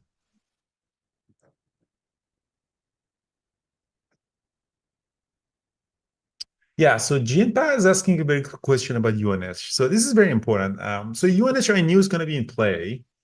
And because obviously Warren Buffett, when he takes a position, means that fundamentally that company is solid or is now ready, or Warren Buffett invests on certain classic value investing. And as you see here, the United Health have been really beaten up significantly. Like, it's just a two. Wow, that's I didn't know that in 2025 alone it's just from 600 to 240. So that was 75% of the value is down. So the news came up, but however, the problem of the United Health was really sold off at the open. So it was a great 1 minute open range breakdown. And I did saw that. I just didn't want to take it short because when something is up 10%, even when the pattern is there, like if this was minus 10%, I would have taken that trade for 1 minute open range breakdown. But I said, oh, this is going to probably squeeze back up. So I didn't take the trade to the short side, but when it came back up, I anticipated a bullish engulfing crack. So if I go to 5 minutes to show you, so I anticipated that candlestick becomes a bullish engulfing. It didn't, and eventually became a 5 minute opening range breakout, which you could take a trade as a 5 minute opening range breakup. Um, the reason that I went there was because it really was squeezing up really fast. And again, plus 10% really helped in my mind that, okay, this might become a bullish engulfing. Brian tried trade AMD, and he was just kind of long after a big drop. This is not something Yeah. that I would do unless there is a really big 10%, 20% trade on that. And what I could have done, I could have added here when the 5 minute range breakout actually started. Let me see. I could have added, would have been a very nice place to add around here. But I was just already had the big position and I decided not to add.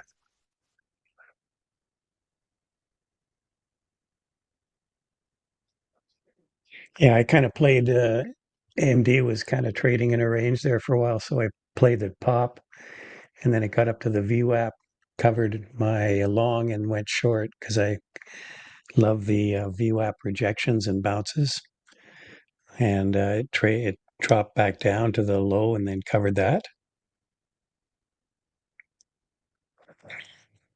Yeah, so AMD, you said that. Yeah. Yeah,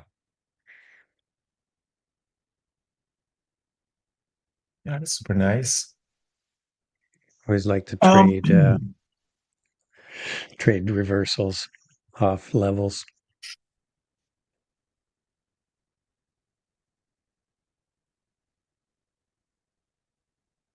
nice fast. Wow, You got AMD's shit that. I was going to say AMD's back at low of day here. AMD's been a rock star this week. Some profit taking today.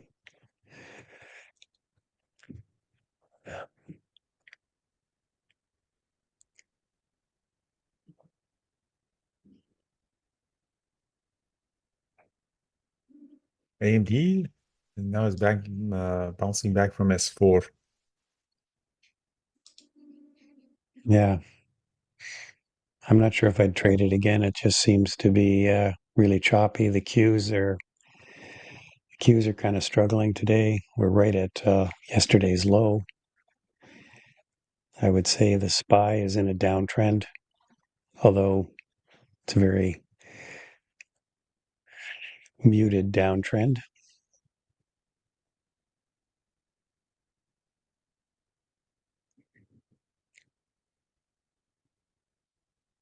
Um, Yeah. So CW, Salim is CRWV. asking. Sorry, Salim is asking about why did I anticipate? There wasn't really anything special. Usually, when the technical things, when you see a huge candlestick on VWAP with heavy volume, those are really good signs that you can actually go and anticipate on that. In this particular case, just very good news. I was going in there. But if, for example, this candlestick or this candlestick was at the VWAP, then these are really good signs that you can actually start anticipating really uh, uh, strongly going in there.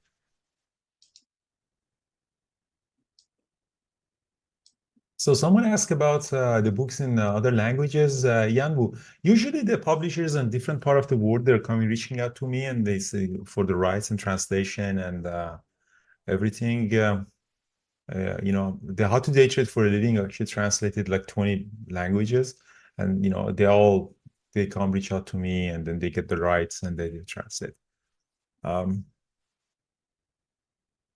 they usually wait until they see the bestseller book. Yours, Brian, published quite a few, huh? Yeah, mine's published in a number of languages too, including one I completely don't understand. It's in Mandarin. Oh, You couldn't nice. read that. Nice, yeah. That's great. How to swing trade. There we go.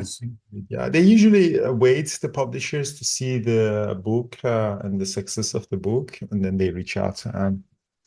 This trade book might not be as successful as How to Day Trade for a Living because it's very unique, specialized, book for our community, and it's not quite open introductory book. I mean, it is in my opinion, but probably won't be like How to Day Trade for a Living. But I like that. I like that it's a sequel, so that you read these and then you eventually graduate to that. So Tesla, what did Tesla today? I don't know. Tesla, there's one of those days that on Tesla that I want to stay away from it. Like it looks like really bottomed down at 332. But again, we are at the time of the day that won't rally because it's not in play. Yeah, I would stay away from Tesla, really. I wouldn't force a reversal in there. There is buying there, the CVD, the accumulated volume. There's a lot of buying, but obviously there's sellers sitting on the bid or on the ask, I should say. So there's so definitely some resistance for it to go up. Yeah, It's trying to it's been trending down, but it's trying now to break through the 20 EMA. So if it can get through there, might be a run to 334, 335.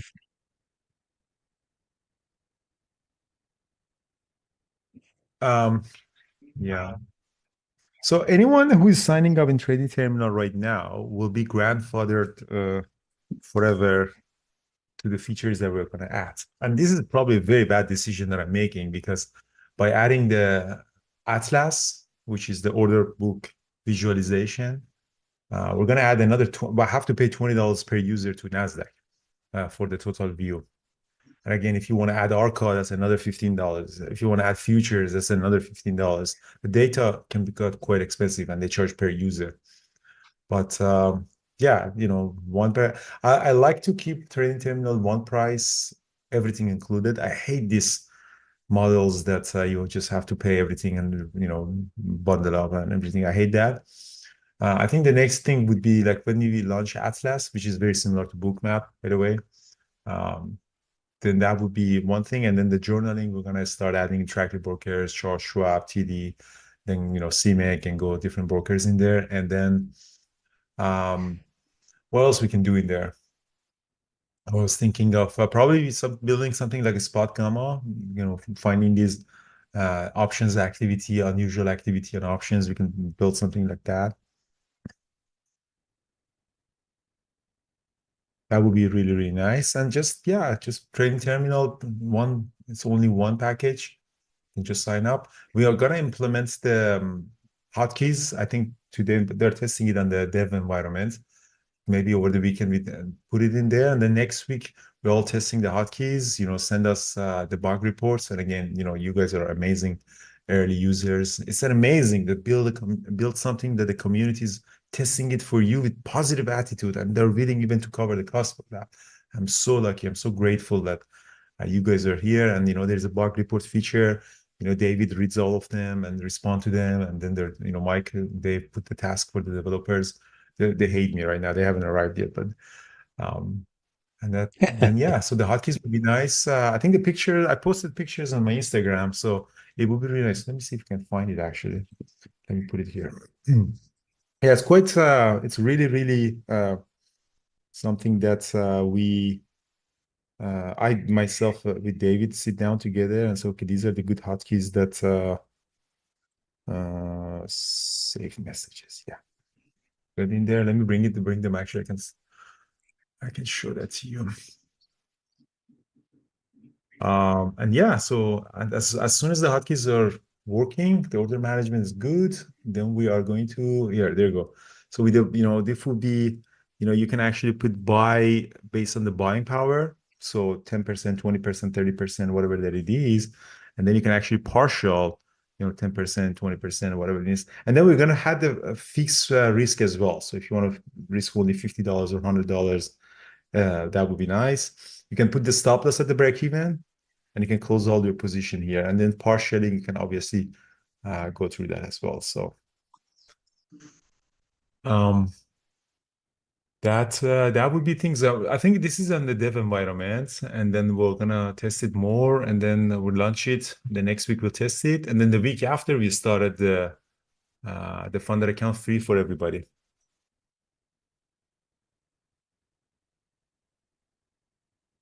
Yes, that's correct.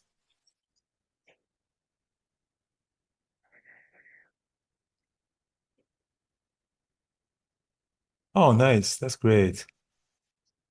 Oh, thanks, Harvey, for sharing that.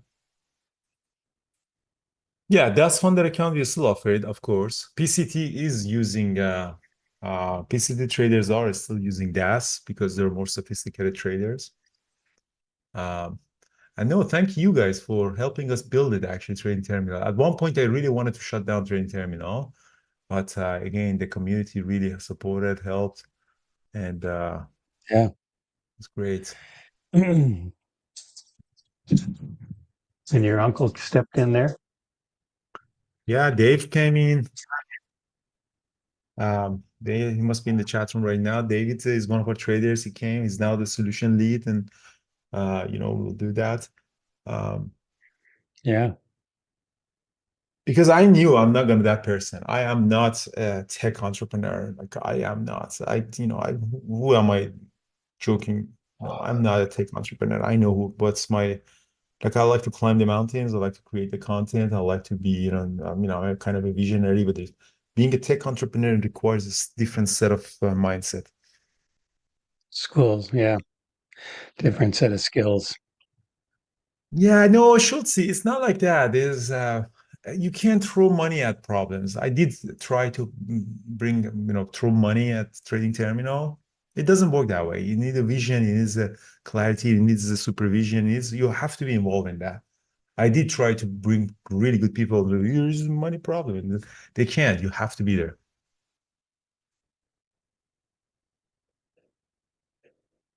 So That's Michelle, challenging. yeah, sorry. Yeah, go ahead. I was just going to say it's challenging. I saw an interview with Jensen Wong, and one guy asked him if he would do it all again, and he said no. Said he didn't realize how difficult it would be to develop NVIDIA. Yeah. So it's Justin. Anyway, Thank you so much for testing. Justin, the Eagle guy in the chat room, is one of the guys that really helping us, sending us emails and stuff. Really amazing. So the Trading Terminal is a web-based application. It's a browser-based, so it really doesn't matter Mac or Windows or whatever. And we're gonna stay as a browser-based. Browser-based applications are limited in terms of memory and processing that you can have. Eventually, if you put too much on it, it's gonna crash. My browser a couple of times has been crashed. We're putting too much on Trading Terminal. when you reach to a point, again, we don't know how Atlas would work. So we're using a technology that processes the data behind and, streams, graphics. We'll see how it goes. I think it should be okay, but eventually you're limited on the browser capacity, even with caching and everything. And I don't plan to build something like DAS or Thinkorswim. I don't want that. I want a really cool, very simple platform for education. And that's it. Because why do you want to build something when there's a Lamborghini available for you at very low cost? Are you out of your mind? You want to build a trading terminal, a trading platform when DAS is there at such a cheap price? Again, the monthly pay that you pay for DAS includes all the data fee, and this is very expensive. I know how expensive it is. I think DAS maybe charges you like $50 or something for the platform software. That's amazing, amazing. There's no way that you can beat that model. Um, um,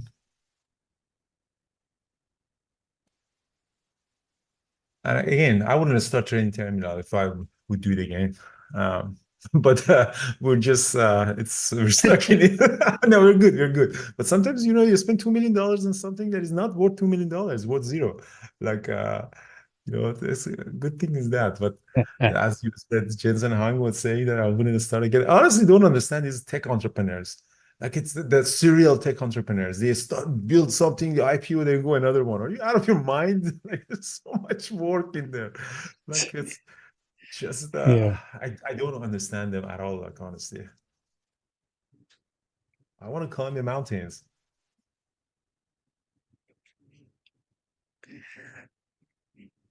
All right, so that was a pretty good day, honestly. I'll probably do a recap. I'm gonna do a recap later because now that everything is here, I asked one of my developers to video me. It's cool.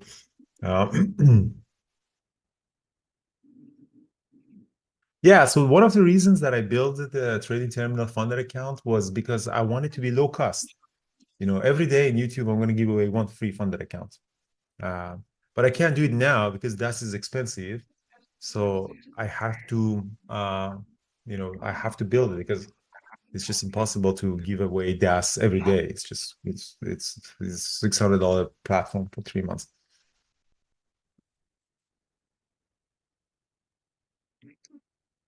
No, Daryl, you don't need to be a member of BBT to sign up for Trading Terminal. So BBT is the community, which we have in a smaller version on YouTube. PCT is our mentorship program that you actually get work with the people, experienced traders, and we have like more, mentorship programs offering. And Trading Terminals are technology firm. So, and they're all completely separated. You can come sign up PCT, don't be part of any of them.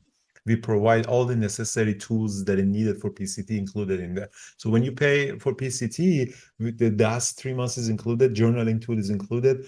And if anything that is needed for PCT is already in there and will give you the access.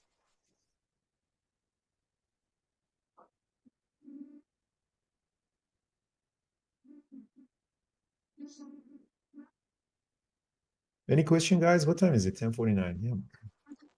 Now it's 7:49, 10:49. Looking shorting Amazon. Amazon's still green on the day. So Franco, the trading terminal, let us deploy the hotkeys over the weekend. By Monday, everybody has the hotkeys. And then the next week, we're going to test the hotkeys, do the bug reports and everything. And we start August 23rd, maybe the funder account. I announced it here. Again, this is a beta launch, but when we actually the full launch, the funder account, you can activate it anytime that you want. You can just press activate and activate. It's all automatic. But right now, because this is a beta launch, for August 25th, we reset all the buying powers, and then you can't change it, or we keep track of all the trades and see how it goes. And it's free because you guys are patient with us and doing the bug reports and helping us and load and stuff. That's why it's free, is because, and if you mess up somehow, I reset it for you. Don't worry about it. Again, it's all about having that patience with us. So I take the risk because I know there's some really good traders and want to make really big money on that. I'll take the risk on that to make sure that I acknowledge your patience. After the holiday weekend, that's also not a bad idea. Actually, I'm in Burning Man myself, so that is not a bad idea to start in September. Well, let's see how it goes. I want to push it actually earlier, but Jenny, for you, for example, for you, we can extend it for one more weekend stuff because that's the good thing about having a platform. You're flexible. But that's, for example, when I started. You know, it's 3 months fixed, and I don't have much control over it.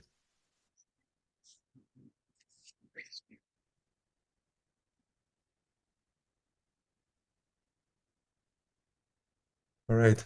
Where's Peter? Peter, do you want to make any political joke or comment that put us into trouble? Peter's Maybe gonna. it's half of the community. There's Brian. What about you? Do you want to make any jokes that I've got Neil's I've got nothing for politics. My thought on Amazon. Somebody mentioned in the trading room that they were short Amazon. I haven't actually been watching Amazon today, but you know, it spent a lot of time trying to break through the VWAP by the looks of it, and you know, when a stock repeatedly tries to break through a level and keeps failing, you know that there's obviously a seller there, and usually that is a sign that there'll probably end up being a reversal at some point, unless the seller gets absorbed. But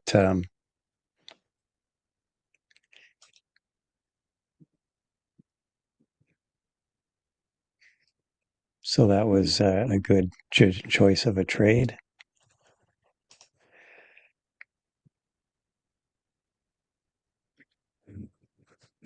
Tesla's going south again. Big seller stepped in there. Market's continuing to just sort of leak lower.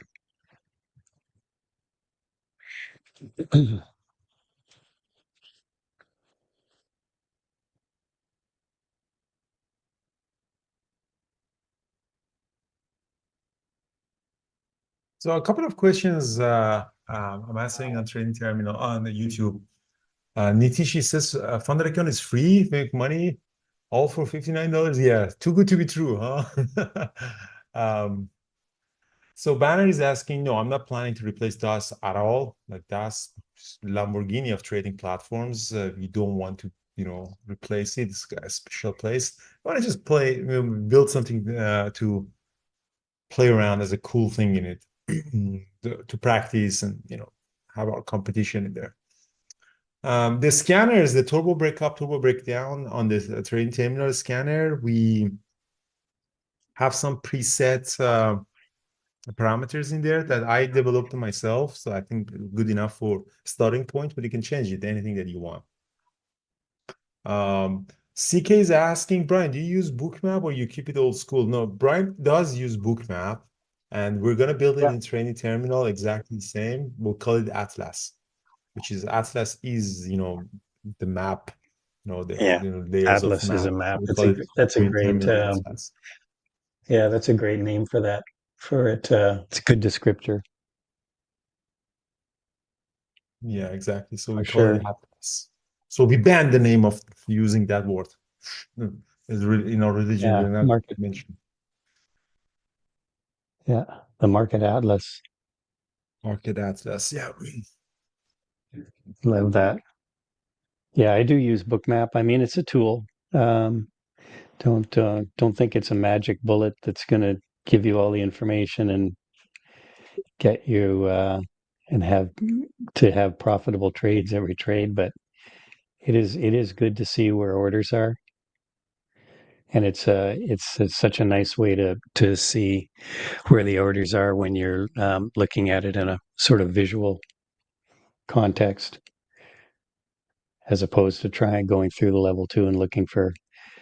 And these things, and Bookmap tends to pick up a few more orders, like the more orders than sometimes level two shows.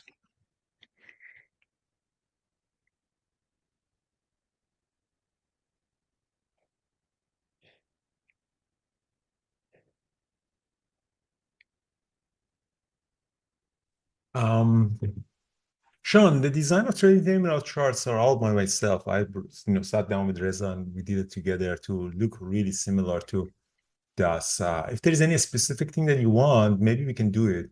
But I think it's quite nice. I really like the UI UX of trading terminal now, and I'm really picky to be like perfect. But the UI UX I think is quite perfect right now. The performance, there's the back end and everything is still might not be as smooth as DAS, but if you want anything, let me know. We might be able to add it.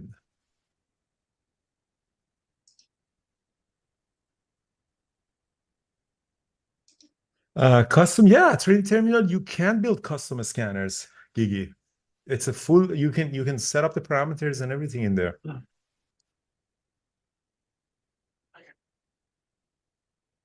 So 3D terminal scanner, I didn't develop it. It was a German company. I purchased that company. I acquired that company. So got the whole thing in there. I'm gonna run more educational campaign on it now that the real-time simulator and the funded account is almost launched. So we're gonna get into deploying more energy and more educational campaign on the scanner. But as Carlos shows, I already put some set scanner for everybody that I think is very useful. So I really work with the engineers to develop the parameters. They're not perfect, obviously, they can be way better. And then each of them, you can go to the configuration, you can see what are the parameters, you can change it. I can change the parameters and play around with it. If you found a really nice scanner, I would have happily buy it from you, or give you something in return if you can play around with these parameters and can come really good stuff in there. We found a very important bug that one of the users actually found it for us, which we're gonna fix in the next few days on that, and in terms of volume that is displaying, that does impact some of the alerts. I didn't know that. I thought that we fixed it, but one of the users again screenshot. Was it Justin or someone else? Was it you, Justin, or that they said, "Ah, fuck, we thought we fixed this one."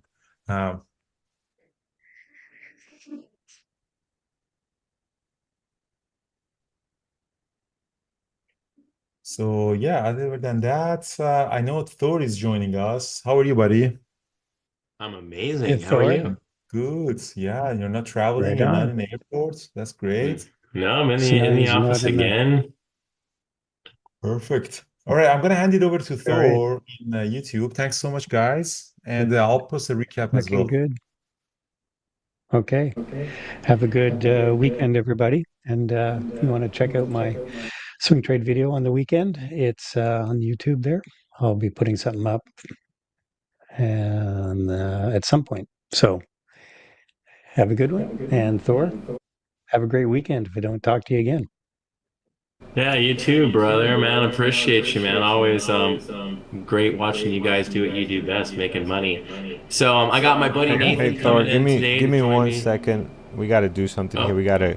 We gotta give away 5 ebooks for today. So let's do that. Oh. And then I'll hand it off to you guys. Yep. Let's do that. We got 50 of these things I want to give out. Andrew wants to give out, not me. Andrew's giving them out. So guys, hashtag BBT in YouTube chat, and we're gonna give 5 of these. Hashtag it, people. BBT hashtag. We're gonna get our drawing on. We'll give 5 And of these ebooks. Let me get you. which I found out I'm not eligible for, even though No, I I did it take the too. moderators out. Sorry, man. It's just like an Sorry. ebook. I was like, come on. Yeah. All right.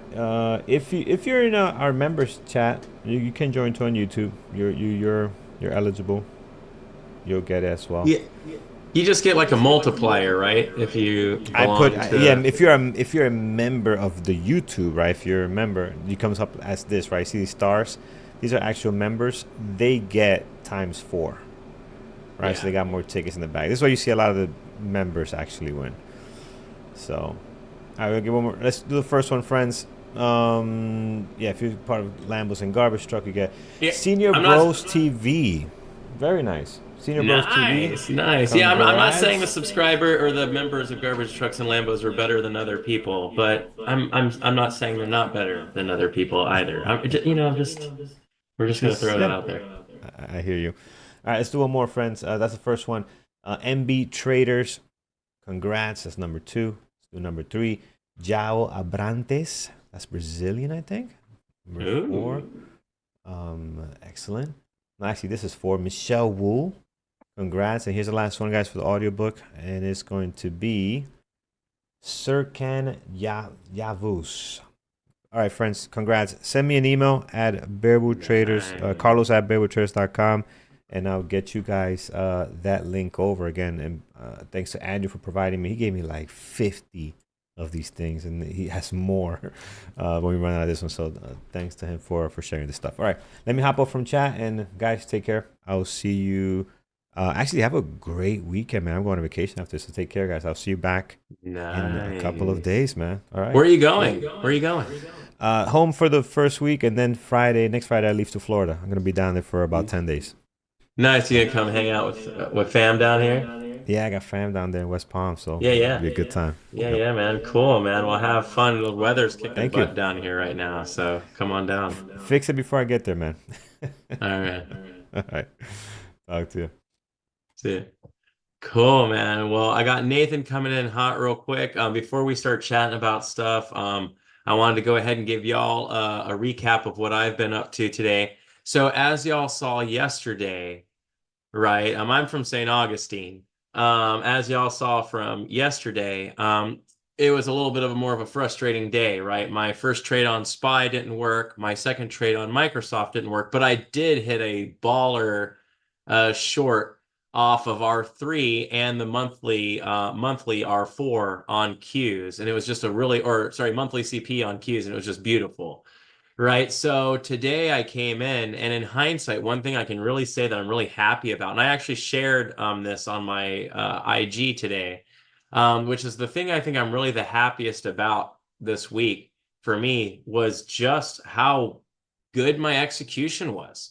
Like every trade that I took, whether it was a loser or a winner, I took them at exactly the same rejection way. I mean, every single trade I looked back through my log and I was just like, wow, like all these trades are really like well executed. Some of them lost, some of them won. So today I came in and so you can see on my screen, I'm in Amazon right now, and I'm still holding a short on Amazon, which is going to need a little bit more room to get to its target.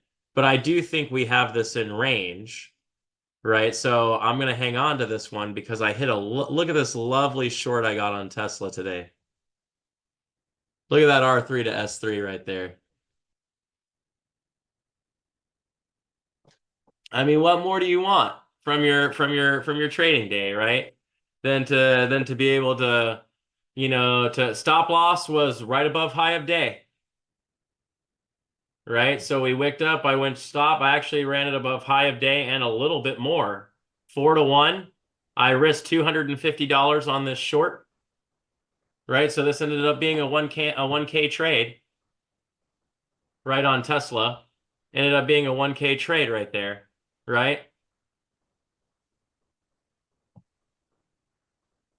So you can see here. This is how it called. In the trading view system, this is how I executed it through DAS.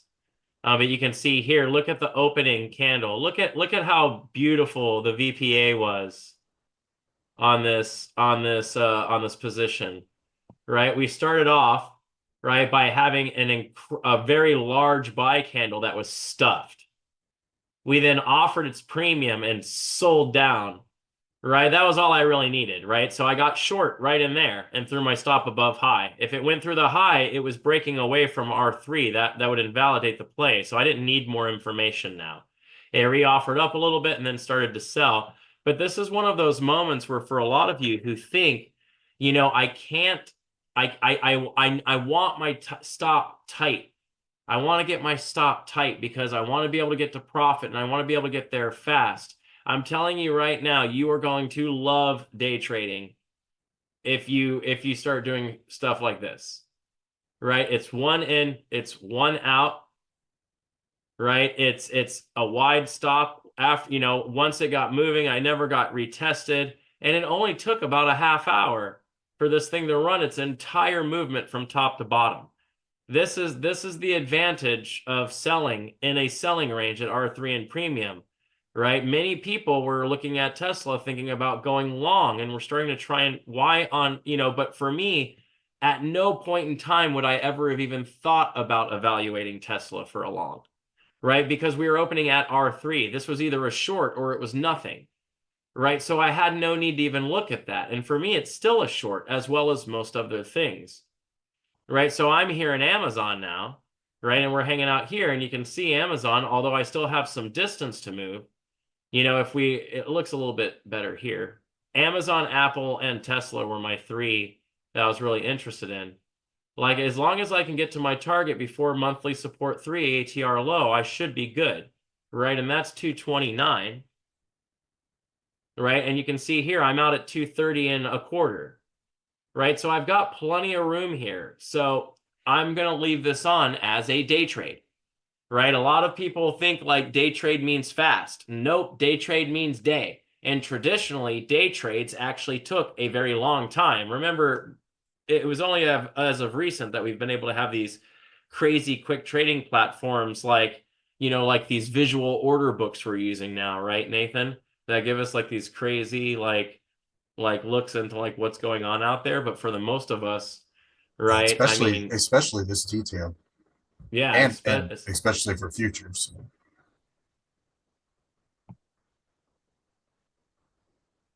So today is Friday, and on Fridays I like to bring my guy Nathan by because one of the things we like to talk a little bit about is the actual order book, right? One of the things that's really difficult for a lot of traders in their risk management is just not having an overall idea of concept. We also like talking about stuff like spot gamma and things like that. Good news on spot gamma, by the way. Nathan just informed me of this yesterday. Nathan, why don't you go ahead and let if you guys are excited about what Nathan's about to say, throw us some likes and some thumbs up. Nathan, what did you tell me yesterday about spot gamma? That's really cool. I got an email from Simon. I was in communication with Simon and JT about doing regular periodic session with them, and yeah, they agreed to once a month. So if you guys are swing traders, they were wanting to focus a lot on that because they're coming in for OPEX. So it's the third Friday of every month is a big options expiration date. And so they're going to come in on the Tuesdays of that week. And we're going to talk some options because that's when options particularly become very, very important. You need to watch them. So they're going to be coming in once a month for us. So not only are we going to have spot gamma in once a month, we're actually going to have them once a month in a time period in which it is very helpful to have them. You know what I mean? So this should really bring a lot of value to you and having them in that slot. You know, I want to say thank you to the room because you making it a fun experience for them, right? And making them see the value in coming to hang out at 11 to present to us and to do it on the regular. That's why they're here, right? Because they see that opportunity. Yeah. So I'm super excited thank you everyone in the chat, you know, for kind of helping Nathan and I sell why we want these guys to come here, because that's what we're trying to do, right? We're trying to build a trading show, an 11 to 12 trading show for you all, right? For all of you garbage trucks and Lambos people, for everybody else, we're trying to build a spot right here, you know, to give you the stuff that you want. So we want to bring in the guests that you want.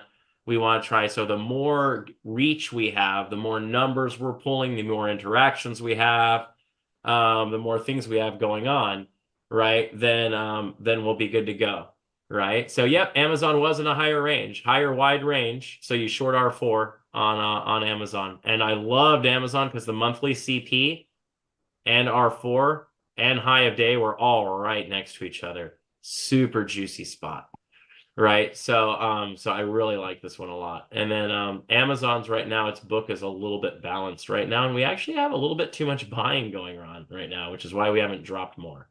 So I'm not really sure who's doing all this buying here, but it's not lifting the price at all, Nathan. So I'm kind of encouraged. And What is touching Spot? on Does Spot got anything in here to give me some hopes on my Amazon dumps later? Or one thing I want to mention about the option stuff and spot gaming coming on, like, don't be afraid if it just seems like too much information, it's over your head. Since they're going to come on monthly, this is what I was talking to about, then you're going to learn and hear and see the same things over and over, and just like following anybody else's trading and reading books and stuff, the more you hear it, the more you see it, the more you start to understand. So that's why I was wanting to get them in here for that, because for options, I mean, they're the best. So we want to bring you guys the best. So That's awesome, dude. I love that, man. Thank you so much for all your effort on the communication side on that, by the way, buddy. yeah, Shout out to absolutely. you. Just getting that lined up, man. That was great. So Nathan did a lot of the behind the scenes work on getting Spot brought in and getting them kind of on board with everything. So got to give Nathan our love, right, people? Tesla showed us a bullish bias, however, was a minimally tighter CPR than the day before. Wasn't sure how to trade it. Where is that in your book? So this is a Tesla for me is a, here we go, right here, right? So Tesla for me came in as a, it's hard to see because they're right on top of each other. My goodness. So Tesla came in with yesterday's close. Oh wait, hold on. Is this it here? I really got to do something about like these like hide here.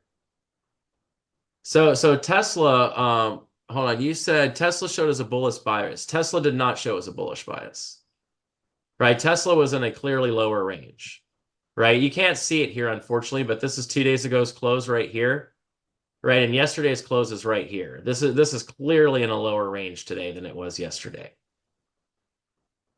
right? So the ideal trading position on a lower range would be a shorted R3. So now it was a similar width, right? Which gave you some leeway on whether or not you wanted to treat it as a wide or a narrow range. But for me, I felt like this range looked wide more so than narrow on me, with an ATR of around $13, right? So yeah, bearish. So yeah, okay, cool. So in a bearish range, this is we actually called this one at the open, right? The pivot system actually called this one. Right. So because it it actually fit ideally. So we really liked this one a lot. Amazon's being a pain in my butt though. This is what happens when you short and you have to get through freaking, look at how this thing is it just doesn't want it right now. Yeah, it just wants to stay right there. Probably knows you're in. It does. And it knows I already hit one winning trade, Nathan, you see. So Peter probably called the market maker for Amazon and said, doors in, make it like chop in the tightest range you can. So the LA and the LE are the plays. So if it says possible plays LA, LE, the L means lower range. A is play A, E is play E. So if you go to the indicators like web page on TV, you'll see like a little you'll see this right here. Hold on, let me get it for you. I'll show it to you on my screen. You'll see this here. Right. And so you can, if it's an H play, that means it's a higher range play. If it's an L play, that means it's a lower range play. And then these are the plays themselves. And it's from my book. Plus one, there's one play in here that's not in my book. You only know that if you go to my webinars. And if I ever do an update to my book, which I probably never will, because it's not really my favorite play anyway. So, but I think I'm not going to do an update to my book anymore. I think I'm just going to write a futures book. I was going to do an update to my book with like new charts, and then I realized I want my book to stay like as originally published. So I'll just do a new one. But you can see here, so if it's like a play A, that means it's going to be the S3 to R3 or an R3 to S3, right? And depending on the range, you're either going to target S3 or you're going to target R3. Right. So all you need to do to be able to trade my system, is read my book. So you know how to do the plays and what the signals are you're looking for. That's all detailed out. So if you get my book, A Complete Day Trading System, right, not to be confused with Trade Book, How to Build a Complete Day Trading System, right? It's just A Complete Day Trading System, right? So if you want to learn how to build one, you can use this book. If you want to use one that is already built, just use this book, right? And then so all of my plays that are in here, you can see here once you get into chapter 3 is all under pivot strategies, right? So you can learn, there's the R3 to S3, and it completely details out everything you're looking for, including the major principal steps and a diagram of what you should be looking for as far as opening position, testing, and everything else. You know, so I mean, and that does that for every one of the plays. It goes through in full detail, right? Breaking them down, right? Yeah. It's my book. My book was designed to be a book, right? Like if you say, do you want the real book or the e-book? I would say get the real book, because when you open it and hold it in your hand, you can actually see it. So you can stick it out on a table, you know, and really look at it. So each one of the plays are all in there. Right. So so that you can go through there. But also in my book, it just doesn't talk about plays, right? My book has an entire chapter devoted to the win, right? Which includes, you know, explanation of market auction theory, order book reading. I mean, you name it is all in there. VPA is in there, right? So, you know, it really is a complete day trading system. So once you read through that and you understand it, you just use this as a little roadmap, and then you download the indicator. Right. And then the indicator in this instance, right, on Tesla called the play. Right. So I didn't need a watch list today. Right. It's just Amazon, a complete day trading system by Thor Young. So I didn't need a watch list today. Right. All I needed to do was wake up sometime before the market opened, because I already had alerts, right, that told me that Tesla was on that was going to be something I was going to look for. Right. If I don't have any alerts, like yesterday, I didn't take any trades for a while until Microsoft really triggered, right? Because I really didn't have any alerts other than the SPY one, right? So to do the alerts for anyone who wants to know, and then you know, we'll bring maybe Nathan in on some of this. I feel like I'm just so chatty today. To do the alert, all you do is go over to alerts, edit. Let's go ahead and then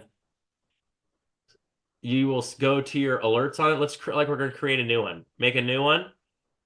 Go to symbols. If you have a premium version, you can switch it to your watch list. If you have one of the lower versions, you'll have to create an alert for each symbol that you're watching, which is a little more intensive, but it still works. Under condition, you're going to choose Camarilla pivot plays, right? Because all of my plays are coded in. Right. So you go to, and then this part, don't worry about that. Come down to here and hit any alert function. So just let the programming take care of it. If you want more aggressive calling, use a 1 minute. If you want less aggressive calling, use a higher time frame, and then leave it open-ended and hit open-ended and hit alert. Boom, create, and you're done.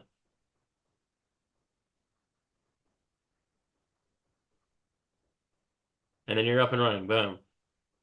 And then you'll get a log that pops through. So like right now, like at 11:17, right, we had an alert at S3, which drew our attention here to S3. Right, you can see we kind of overshot. Now we're still working on improving the logic, right? So like for instance, in this case, we wouldn't actually call this S3 bounce normally, because if you follow my book, you would know that we opened in the wrong area. Like opening up at R3 invalidates an S3 buy. Right. So in this instance, we actually should not have called this, but we're working on improving the logic. They work in, so far, I have not found an instrument class they do not work on. So they work on stocks, they work on equities, they work on futures, they work on commodities futures. I know someone who does trade them using Forex with them, although I haven't. Right. This is TradingView. And so if you have a subscription to TradingView, the indicator is free. I don't charge anybody for any of the indicators that I'm building and I'm working on with my team, and we have quite a few. So almost all of the indicators that I'm using are all my indicators. For instance, this news indicator that's bringing news in is ours, right? That's a Thor's News 1.0, right? The adaptive ATR limits are mine. BruzzX made them. Really key levels is mine. BruzzX made it. And then Camarilla pivot plays is mine. BruzzX made it. And Thor's ghost candles are mine. And most of these, if you want to get to them, just go to my Instagram. at Thor Young BBT. I have links on my Instagram profile to get to like Camarilla pivot plays and like ghost candles, for instance. And the cool thing about them is they're all mine, so you don't need to configure them. Once you put them on, you just select like the Thor option if there is one. So does the alert work for toss? Yeah, the toss scanner that I did works pretty good, T-Chat. I haven't used it in a while though. The Thor news is just a very general news aggregator. So like in the mornings, you can look at like today, for instance, like we knew that we had, you can see we knew we had core retail sales at 8:30 and we had inflation expectations at 10 o'clock. So we already knew today, you don't have to go to a website and pull news and look up everything. We just pull the major news and just throw it right here. I ordered Nathan, I ordered a new iPad Pro today. Nice. To trade off of iPad because I decided it was time. Thanks to a couple of recent pulls from my funded, I think it was time for a new iPad Pro. But the idea being is I want to be able to demonstrate, because the whole point is what I want to show everybody is the idea is what we're going to be able to do. And this includes using Trading Terminal. I want to be able Trading Terminal where hopefully is going to be web-based, right? So ideally I'm hoping I'll be able to, on my iPad, I'll be able to run basically a version of our new visual order book that we're going to have coming through Trading Terminal along with TradingView on that thing, right? So that's the thing. As far as I understand, I don't know of a good way to get Bookmap onto an iOS device. You can on a MacBook. They have it a Mac version, but like as far as like an iPad, I haven't seen that. But having a web-based version through Trading Terminal will be something we can do. Ooh, ES just started selling. See what I mean? How I said that this isn't a buy if it comes from R3? Mm-hmm. This isn't validated because of that sweeping position. It was too high. We've sold too far. So this is why it's really important. Also, we're breaking our IB low, which never makes anything. Did Amazon start to sell more by chance? It did. So you're saying there's a chance? Oh, I just passed another combine. You did? I just felt jealous that you were passing all these. And yeah. one in a while. So. Let's go. I didn't meet much on it that last drop. A little bit when it hit S4. Nice, dude. Way to go, man. I'm so proud of you, Nathan. Good freaking job, dude. Thanks, Dad. Love you, son.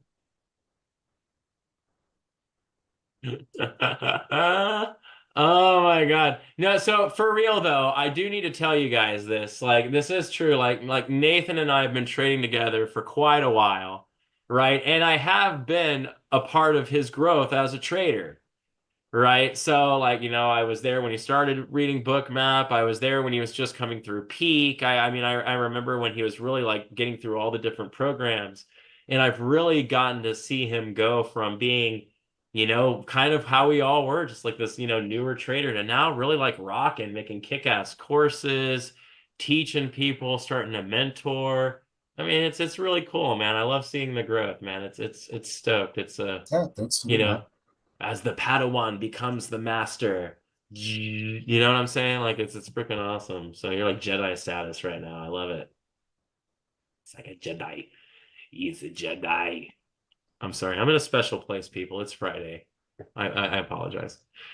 We're probably going to lose our broadcast for all of I think that was about 4 or 5 copyright violations in one sentence.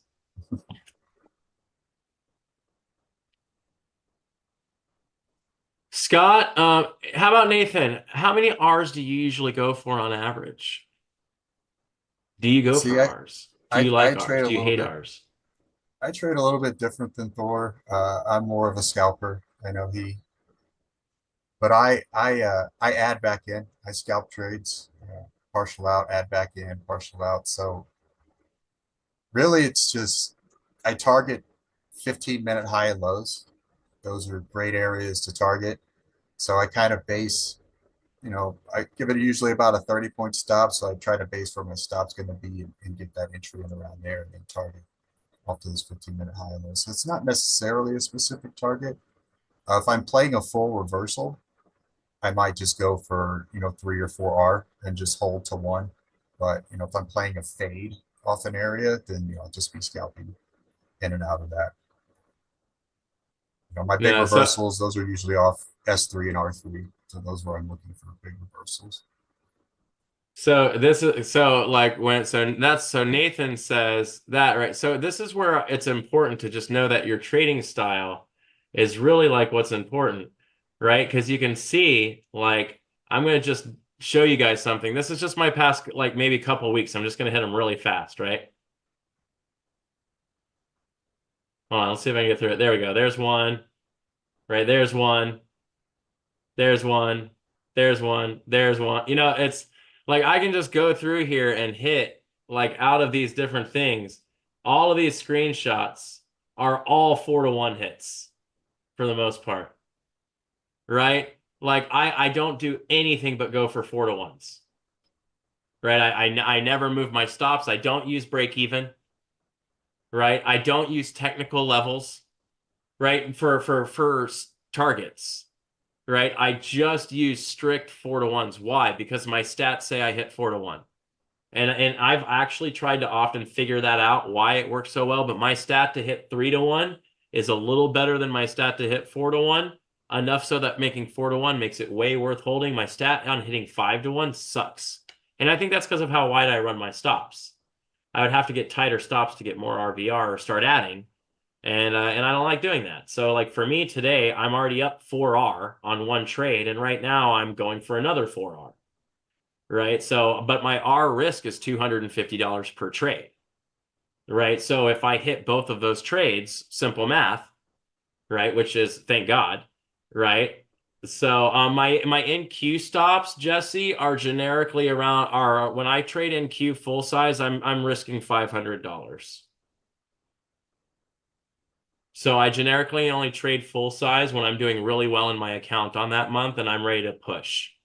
So I'll start throwing a little extra risk on and I'll move from 250 to point wise, it's whatever it is. I just take 2 contracts and I risk it based on a dollar amount, not a point wise. So it's whatever it happens to be. Okay, real question, and this is very important. Humberto, is Thor your real name? And was your dad an Avenger? Number one, A, Thor was the Avenger, and his father was Odin, right? So who is a god, right? And so is Thor, by the way. But no. Thor is in fact my real name. But I was named in 81, long before the Avengers thing became a thing, unfortunately. I had to go to high school with the name Thor. Which, as you can imagine, was not necessarily as cool when your name is Thor and in your freshman year of high school, you're 5'1", right? With size 13.5 shoes, right? So it was not, it was, it was not a good way to go through there. But thankfully now I'm 6'1". So it all worked out in the long run. But no, so I can tell you the story of how my name came to be, if you're actually interested. Yeah. I was really short when I started high school. I had a really late growth spurt. So the name Thor. So what a lot of you don't know is that I am not originally a U.S. citizen. Aha! This is maybe what a lot of you may not know. I am Japanese. Thank you. Yes, I am Japanese. Yes, I have a Japanese birth certificate. I was born in Tachikawa, and it has nothing to. Yeah, my mother and my father were both in the military. So I was so I was born in Japan. But I only lived there for a very brief time. But I was not born on the base. And there was this very interesting battle. This interesting battle between my father and my mother. My father wanting to name his son Thor because this would be this really cool name. my mother saying no. And my father and my dad telling all the nurses there, Thor. Mother saying no. And then does anyone in here, do you all know? And so I do have Scandinavian lineage, which is why my dad is my grandfather was from Nova Scotia, but his parents immigrated from the, it was a, what was it? It was a Norway, Sweden kind of area. And then my mother's lineage also comes from a similar area. So I'm actually quite that way. So my father has some ties still. So he wanted to name me Thor. He's telling everybody Thor. And does everyone here know what an APGAR test is? What you do with the baby? And then we'll go to a real question from like four corners because you're starting to spam. Don't get excited, buddy. I like that you're a star member. I got you. I won't forget. So the APGAR test is when the baby grabs the hands and so anyway, when they did that to me, I stood up and then everyone in the like whole nursing thing started calling me Thor, and then my mother had no choice and it stuck. So that's literally the reason of how my name came to be. I know you were expecting something maybe a little bit grander, but it was pretty cool. Arigato.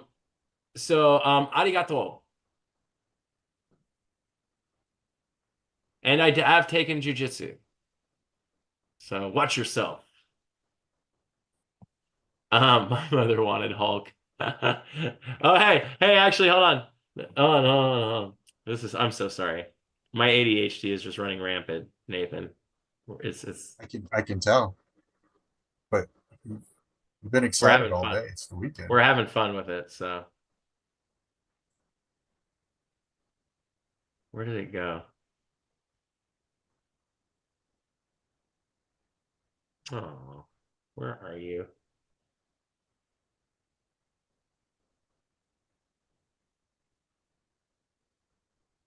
Never when you want to find them.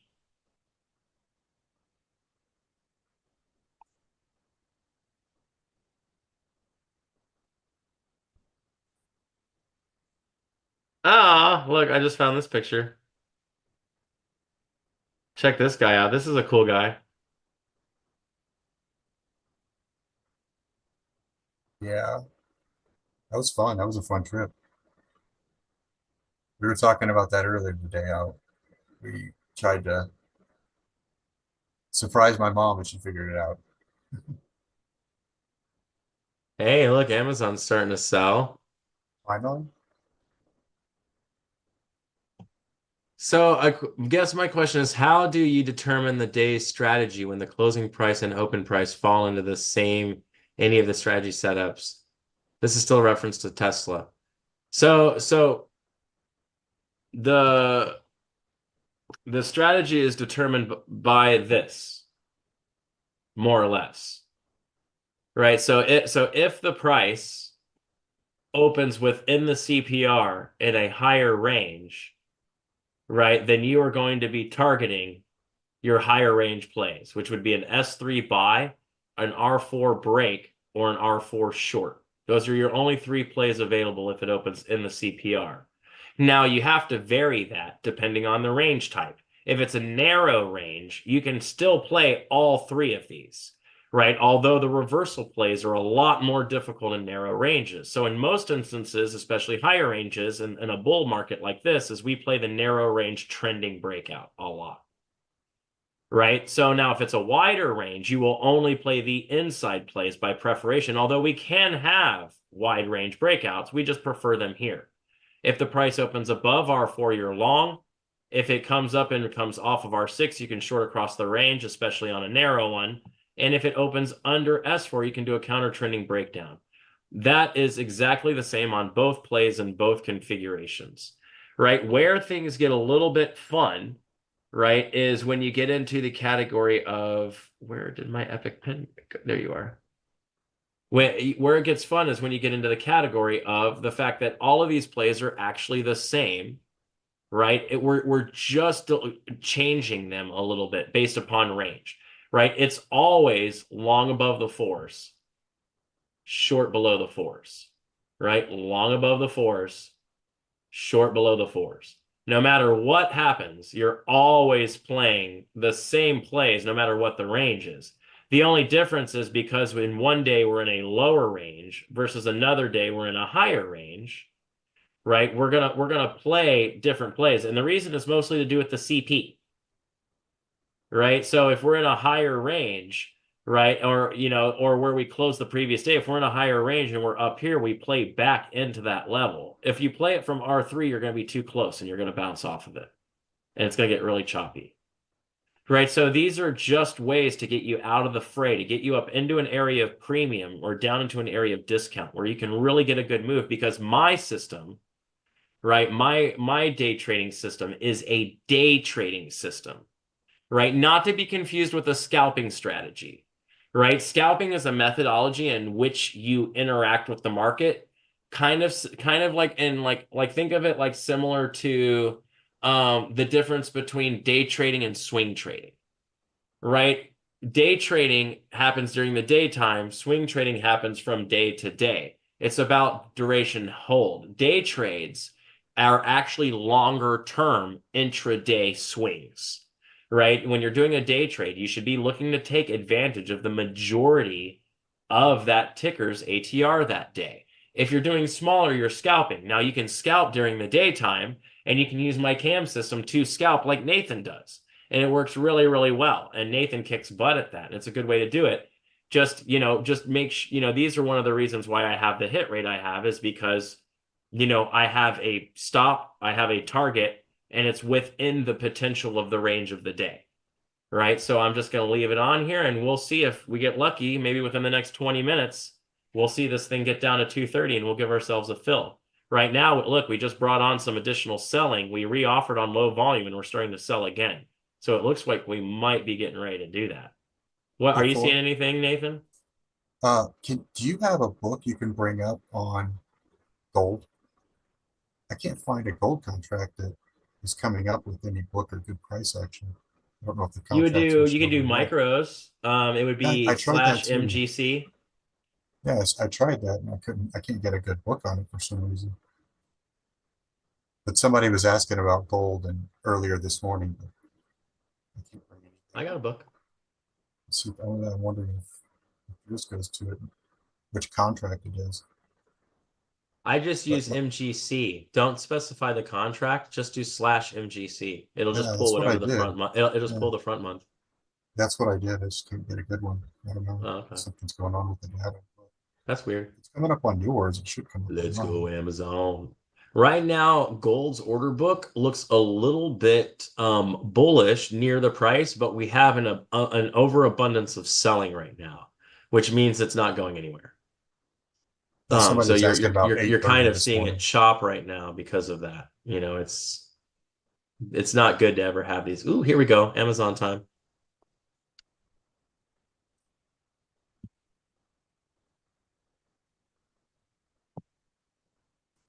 I need 230.29. That's just right here, 230.29. That's not bad. How many people think I'm going to hit the target? We got this. Should I just hold? We're holding, right? We're holding.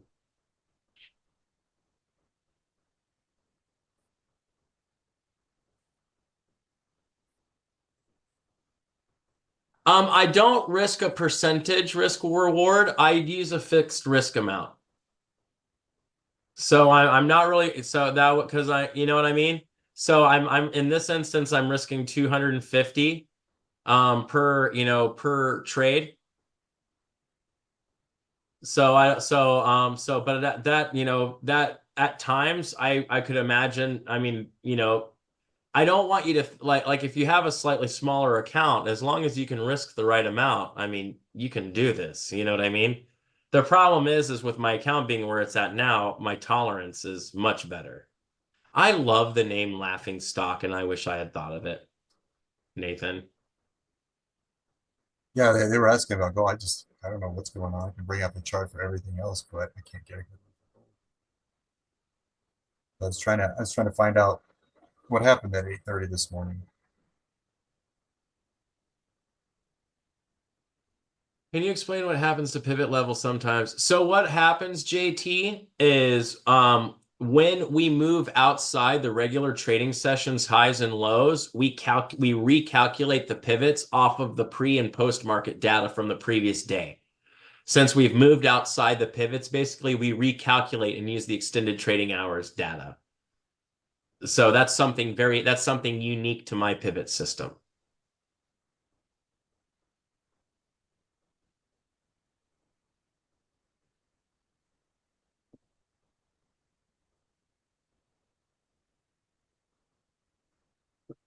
Thor Young BBT at Thor Young BBT. I don't know where it's coming down to, but I would imagine 229. If I was gonna put a wager on, I would say we're gonna come down here and we're gonna bottom somewhere right here. We have monthly support 3. We have ATR low calculation. So like if we don't make a new high of day, this is the ATR low. We're supposed to move about $5.15 on average a day right now. Right? So if we hit that low, that will have been a $5.15 move. That also happens to be S3 on a higher, wider range, right? Which makes this a very good buy point, right? Not that I would buy it, by the way. We came from too high in the range. This is not a buy, right? This is a no play possible, right? But they're going to find, I would imagine we're probably going to bottom somewhere right around here, maybe come back up to here, and then come down and chap around and close around like that or something like that. But I think we're going to come down and hit 229. The order book looks good too, bud.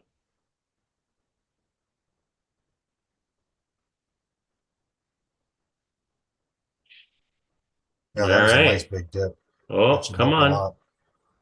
Come to Papa. I'd love to close out Friday with 2 for 2. Yeah, you've had another big week. This is where this gets really difficult, right? So think about this, like you're just sitting here, you're right here. There's like you could just take this off, it'd be okay. Why hold it? The reason you hold it is because if you start taking it here tomorrow, you're going to take it a little higher. The next day, you're going to take it a little higher. The next day, you're going to take it an hour early. The next day, 2 hour early. I mean, it's just bad habits. Anybody ever read Atomic Habits?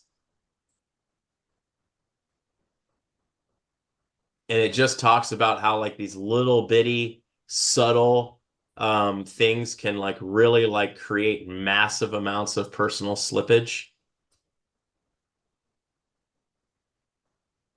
Like I'd rather just lose, you know what I mean? And then just have the confidence that I'm going to always do what I'm supposed to do the way I'm supposed to do it.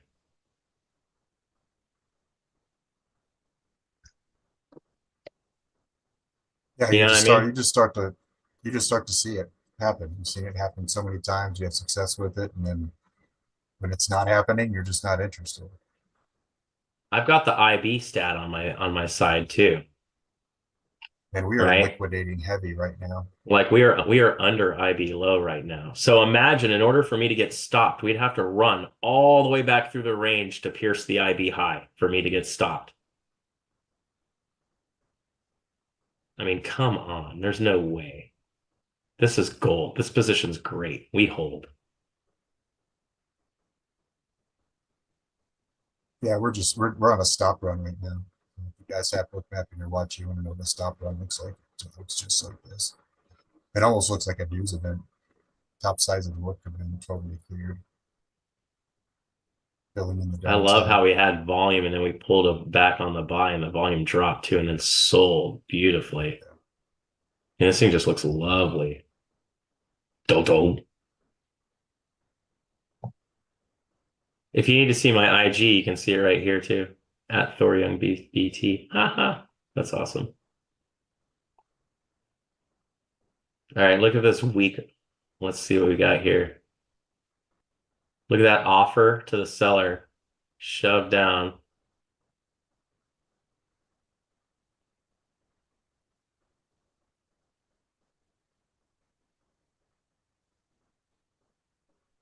I still keep forgetting to download the ghost candles. I need to put that on. Yeah, the new ones are unpublished, so you got to get them off my IG. So look at this, people. This is where stuff gets really annoying, right? So it's like just above your target, right? By the way, there was a YouTube that happened before where like I thought we were gonna have a revolt because everyone saw me take an AMD trade that went all the way from this close and it came all the way back up and I let it trigger my stop. I thought YouTube was gonna lose its mind. You never move your stop. Nope, never. Yeah, I'll close this off at the end of the day because I won't swing equities. But no, never. I never move my stop. Why would I, right? Like I'm in the middle of the range after selling out of premium in the selling range with nothing but downside left. Right? Look, like I'm here. This should go way down here. Right? So I've got so much space here. You got to be careful with getting stuck like this right here. You're like, oh my gosh, I'm so nervous. It's so close. No, it's not. Like it's like this. We were way down here yesterday, right? Like we're okay. We can hold. Even if this squeezes, let it re-off for a little bit. Who cares? You know what I mean? Like worst case scenario, if it stops you out, then you just take the stop and just be happy that you executed beautifully that day. You know what I mean? Because what happens is if you start moving, you start losing your winners, right? Your losers inevitably end up still being there. You just increase the number of your losers. You start truncating your winners, right? Moving stops, break even, for instance, break even is not a technical level. I will never condone the usage of break even under any context. You can get out early if you want to. I'm not going to fight you there. Just not break even. Any other reason, right? Any other reason. New high, new 5-minute high, 15, 20 cross, 50 cross, 100 cross, VWAP regain, whatever you got, give it to me. I'll take it. Just for God's sakes, don't do it because it came back to a price you were willing to accept before, right? Nope, 4R's money. That's a statistical value. Right? If I was going for technical levers, I'd keep holding, right? I'd go for 8R or 9R. But when I run my stats, if I swing for those, I don't hit them enough. 4R, because I run wide stops on full, I'm going to take up 75% of the ATR here, right? If you think about this, right? This move is from 234 all the way to 230. I've got a $4 move out of this ticker, and it only moves $5.15. Right. I'm not getting more out of this.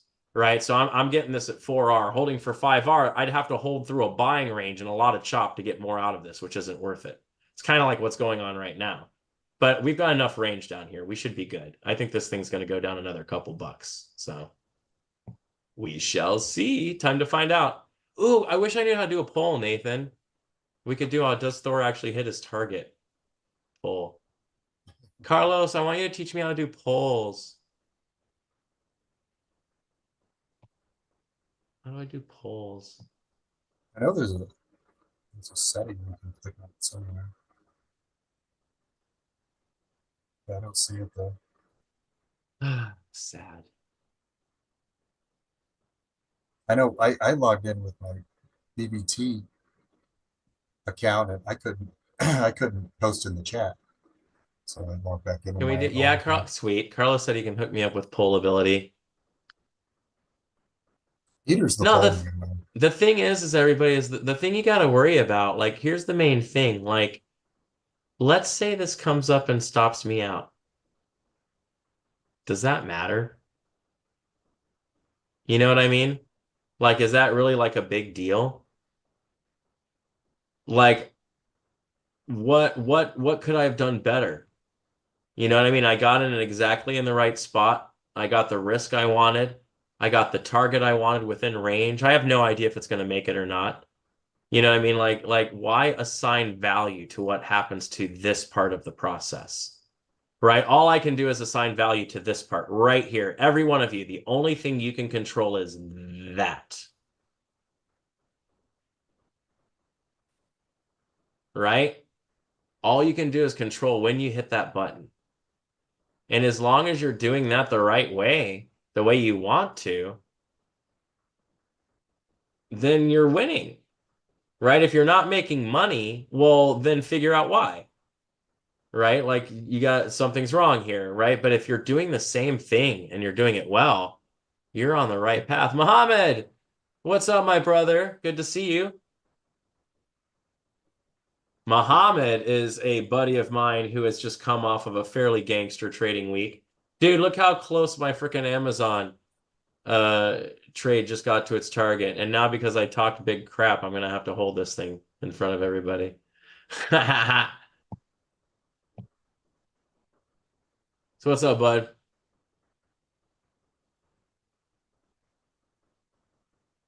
Yeah, that, that automatic response just off of that liquidation right now. Beautiful, right? Looks The volume building here back is to the pretty top weak. some. Yeah. Getting a little re-offer here back to previous day's close. Yep, good old CP's Yes, up here. really filling up to the top side just yet.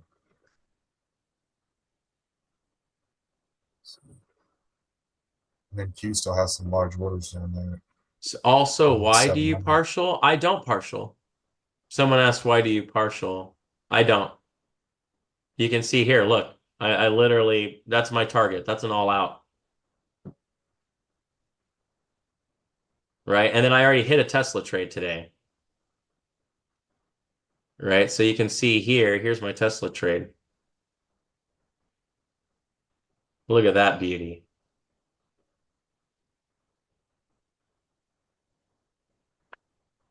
Yeah, that one tested you a couple times getting close before it finally hit. Yeah, look at this thing.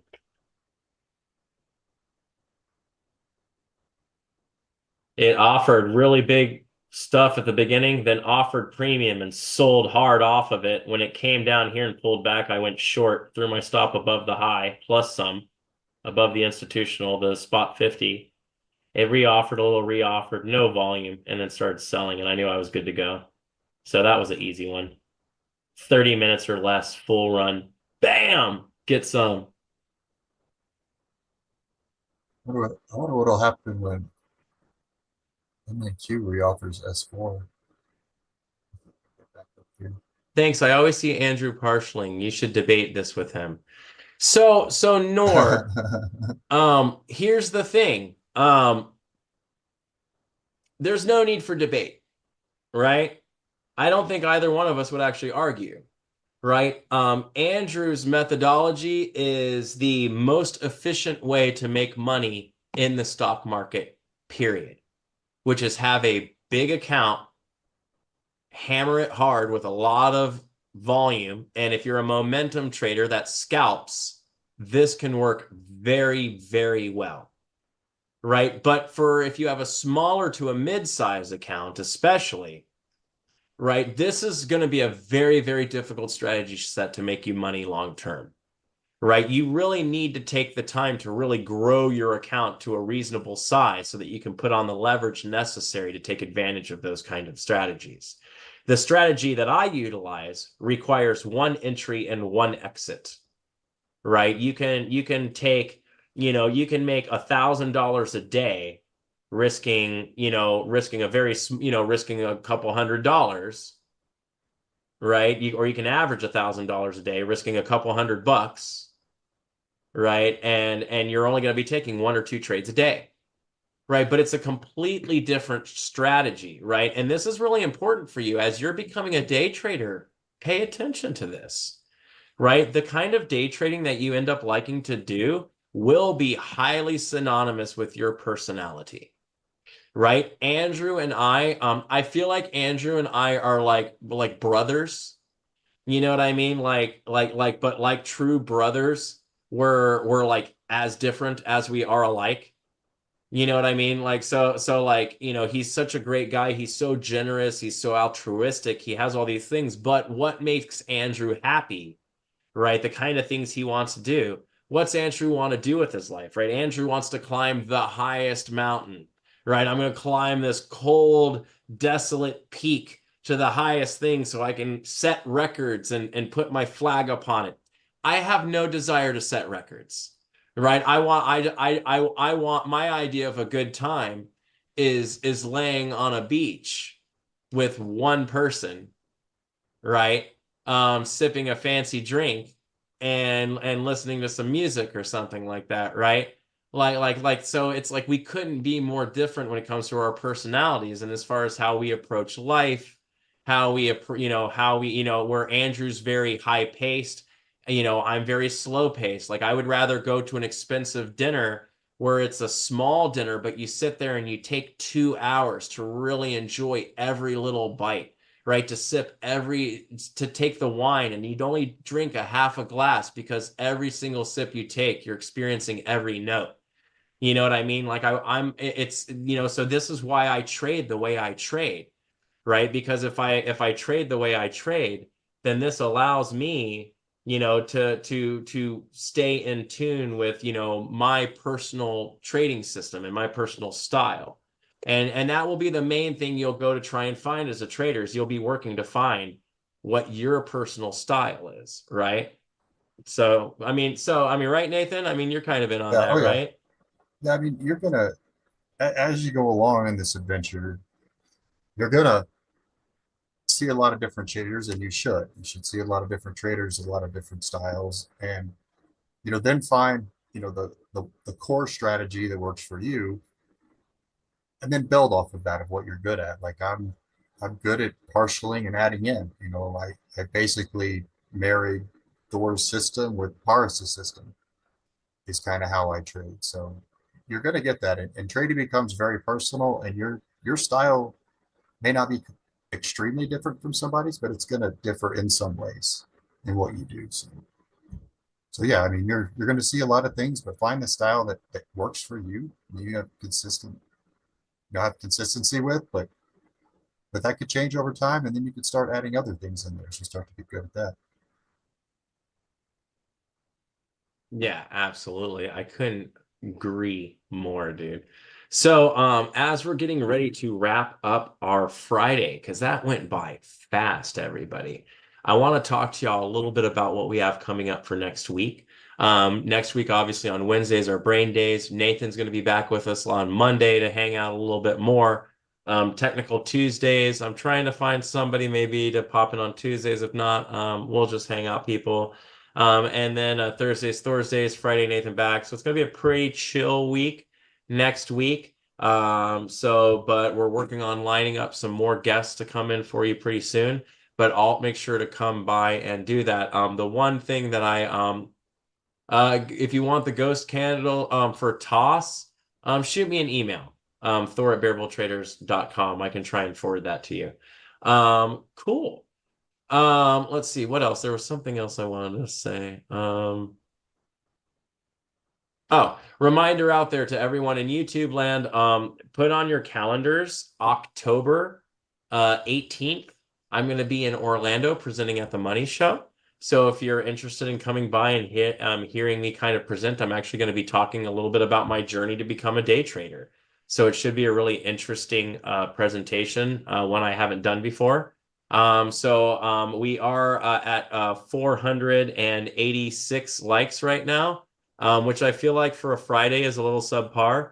So if y'all could just do me a small favor as we prepare to roll out, if you haven't taken a moment to bump that little to bump that little like button, I'd really appreciate that.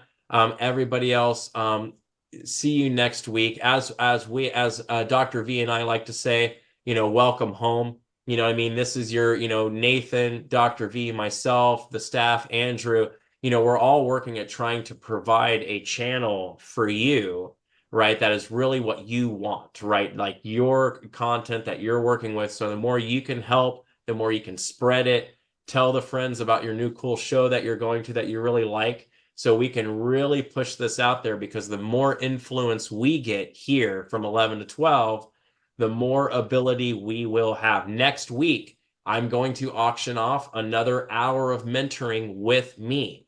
So make sure you're coming by. I'm not going to announce which day I'm doing it. So make sure you show up every day next week. It could be on Monday, it could be on Friday, or any of the days in between. So make sure you're coming by, because you don't want to miss the random mentoring announcement. right? So for whoever that is, you'll get a free hour with me to either talk, chat, mentor, whatever you want to do. So I hope you all have a great week. I hope you all had a great trading week with us. Much love, and we'll talk to you soon. Keep it green, people. Nathan, thanks for hanging with See me you as always, guys. brother. Absolutely, brother.